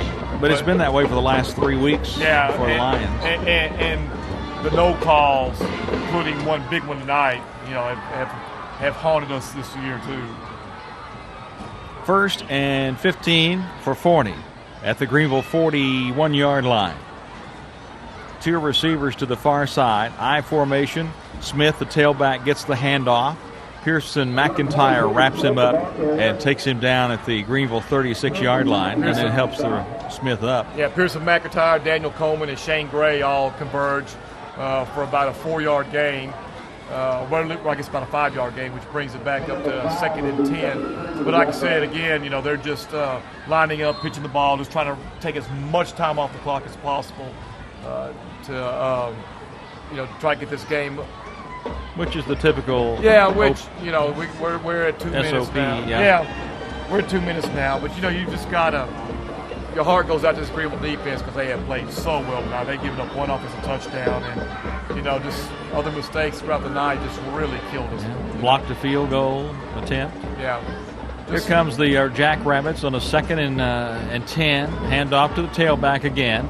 Yeah. And Smith is just absolutely Hammered. mobbed back at the 39-yard line. A loss Pearson. on a play of a couple. Pearson McIntyre, Nick Spigner. I think Oscar Lloyd is in playing outside backer for Almanza. Timeout called by Greenville with 1:45 to play. We'll go ahead and keep it here with Greenville trailing at 17-3. But like I said, just a great job. And this is going to be a tough one for Coach Cardell tonight, or all the coaches, because they really felt good about this game. They thought they had a really good shot at it. Yeah, let's see what you can do here is if you can keep the ball, if you can save a little bit of the clock, and you can score quickly and then come back with an onside kick, you got a chance to get back in the ball game. I mean, it's legitimately there. It's there, but hey, we're gonna hold on. It has happened before. It can happen. It can happen. Yeah, it's happened against us. It has done that. Yeah. But again, like I said, it's been a tough evening for the Greenville coaches, especially on the offensive side of the ball, because they knew Forney's had a good defense and they were scrappy, and they've done a good job. They scored a touchdown themselves to help their cause. They've been able to harass and keep the Greenville offense off balance enough with their aggressive style of play. They're not that good though. They've taken some gambles, yeah. Like I said, and they've done some things to hurt us. We've done some things to hurt ourselves, and we just. But 3rd and 12 now for Forney. Trips to the far side. 1 lone setback. He takes the pitch, and I think that's DeRozier who gets to about the 38-yard line. And again, the Lions will take a timeout with 1:39 to play. And that'll bring up 4th and 10. And so that'll force Forney to punt. Now, one thing can happen here, one of 3 things. Greenville can return the punt for one of 4 things. Greenville can return the punt for a touchdown. They can punt it out of the back of the end zone. Snap it over his head.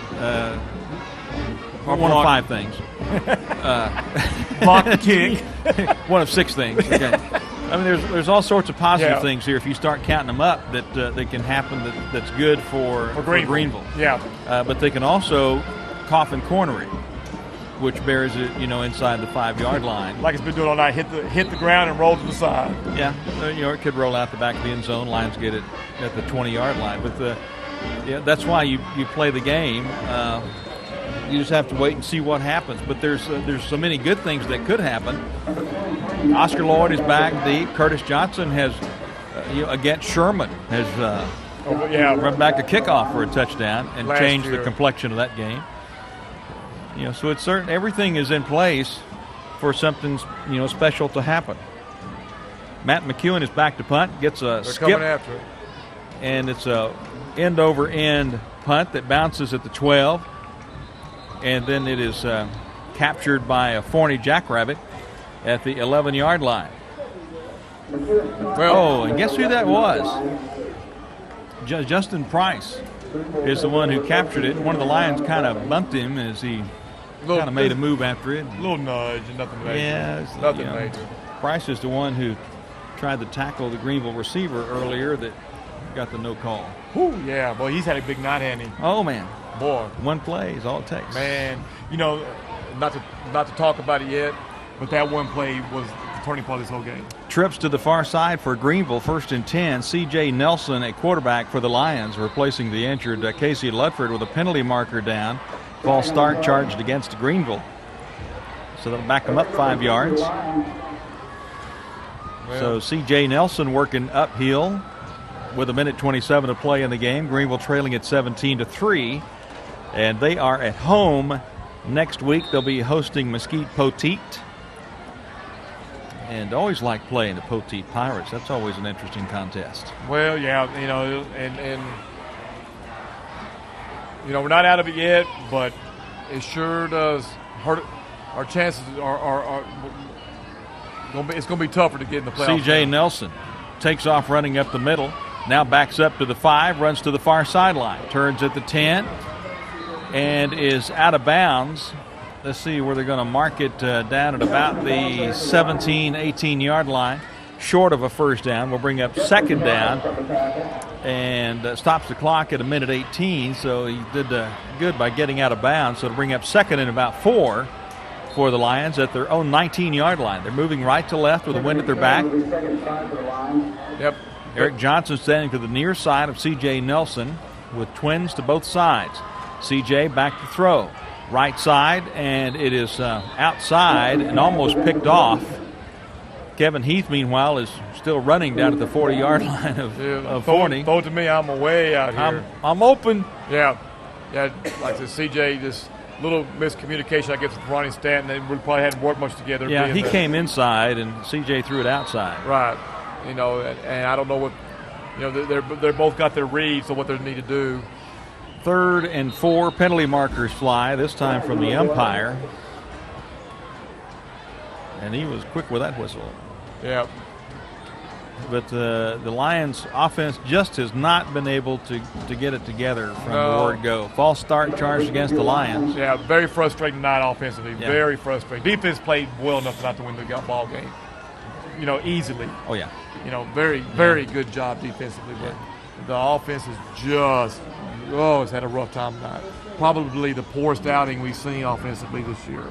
Yeah, against the very mediocre defense. 3rd and 9 for the Lions now, with the ball at their own 13-yard line with 1:12 to play.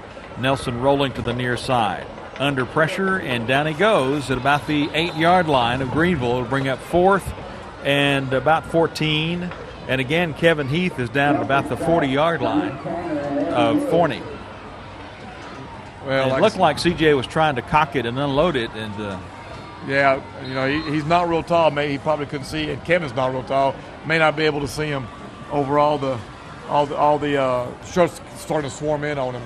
And he had just a good moment there to let it go, and he couldn't find the receiver that was. But Kevin was about to break open, but he couldn't see it. Yeah, and you need radar. Clock is rolling with 31 seconds. The play clock is down to 4-3. Lions have 2 timeouts remaining. And the Lions will use a timeout with 24 seconds to play in the ball game, trailing at 17-3. And again, it's 4th down for the Lions. And so, do you punt it? Do you try to make something happen here, or try not to let it be any worse than it is? Yeah, it's about 6-1 way, half dozen the other. And, it looks like they let it go to him. He might just try to just throw it deep and intercept and tackle him. If you catch it, hope for the best. And if it's an incomplete pass, pretty close to the end of the ball game. Forney might run one play on. But well, based on what I saw West Texas A&M do to Texas A&M Commerce here a few weeks ago, I'm backing up and punting the football. Well, that's probably the best thing to do, actually. Yeah. Because if you try a long pass and it's 4th down, Forney gets the ball right there on our 7-yard line, and or if it would be so wrong if Justin Price were to intercept it and run it in for a touchdown. How wrong would that be? Yeah, it looks like we're going to take a shot here. So it said, "What the heck?" Nothing. Well, you got to cheer for them. It's home team. Yeah. You got to pull for the home guys. C.J. Nelson from the shotgun on a 4th and 13 in the end zone. Unloads it down the near sideline for Curtis Johnson. No, it's Kevin Heath. And throws it out of bounds with 16.9 seconds remaining on the clock. Greenville trailing at 17-3. And so the Forney Jackrabbits will take it over 1st and goal at the Greenville 9-yard line. Whoops. Well, Now, Coach Rush will do the right thing here. yeah, he won't try to stick it in. I'm sure he'll just take a knee and get out of here tonight. As opposed to Don Cargill with the West Texas A&M Buffaloes. Try to put one in on you. Oh, he did. Well, he's gonna go ahead and try a field goal, and I know the reason he's doing this is for any kind of tiebreakers later down. Total points in district can come into play. Yeah. So he's Moreland is on. This is going to be a 26-yard field goal attempt. Gets a good snap. It's down. The kick is up. And it is good. And so it's 20-3 with 12 seconds to play in the ball game. And Moreland has had an excellent night with field goals. He's had one blocked. He's missed one. Other than that, the Greenville Lions defense has been all over this Forney offense. Oh yeah. They had their number. Like I said, they had that first drive, and after that, the defense had a number. But you give it up inside your own 10-yard line. Oh, man. What are you going to do? Yeah. It's just like I said. It's just been a struggle, not offensively, and I think it got worse the second half instead of better, unfortunately for us. And just one of those nights we just shot ourselves in the foot. But yeah, Casey Ledford is out with an injury. He went out here about midway through the fourth quarter. Yeah, and it's just it's just been a real tough night. But I still go back to that one no call.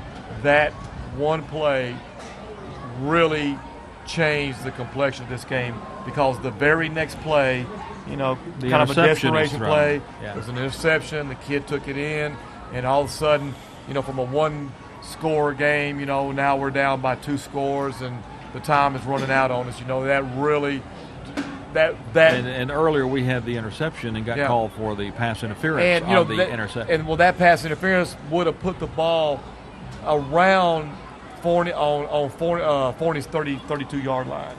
And it was a deep throw. Well, it would have been 15 yards from where it would have been, so it probably been closer to the 45. But either way, it would have been a first down. Pretty well into their territory. Yeah. So they come up and spook the ball again at the 40-yard line. But that was good practice. That was tough. That was a tough play. But then the offense just never put it together. Yeah, all the way around. Yeah, I mean, 20-3, Greenville trails it. Here's the kickoff. Little squib kick along the ground, and it bounces off of the foot of one of the Greenville Lions, and Forney has come up with it at the 49-yard line of Greenville, and now there's some little pushing and shoving going on. A little frustration. Yeah. Little frustration. Yeah, but it just squibbed along the ground real hard, and I think it bounced off, Pearson McIntyre. Pearson McIntyre was turning to get into the wedge. I would probably never saw a ball coming at him. It did, because it just hit him hit like his it leg, hit a brick and wall. it just bounced, shot back right into. I mean, you couldn't have planned that one. Right into their hands. But 10 seconds left in the game. Now what do you do if you're Forney? They're going to take a knee and get out of here. You have the final stats there, Earl. Earl, you were so tacky.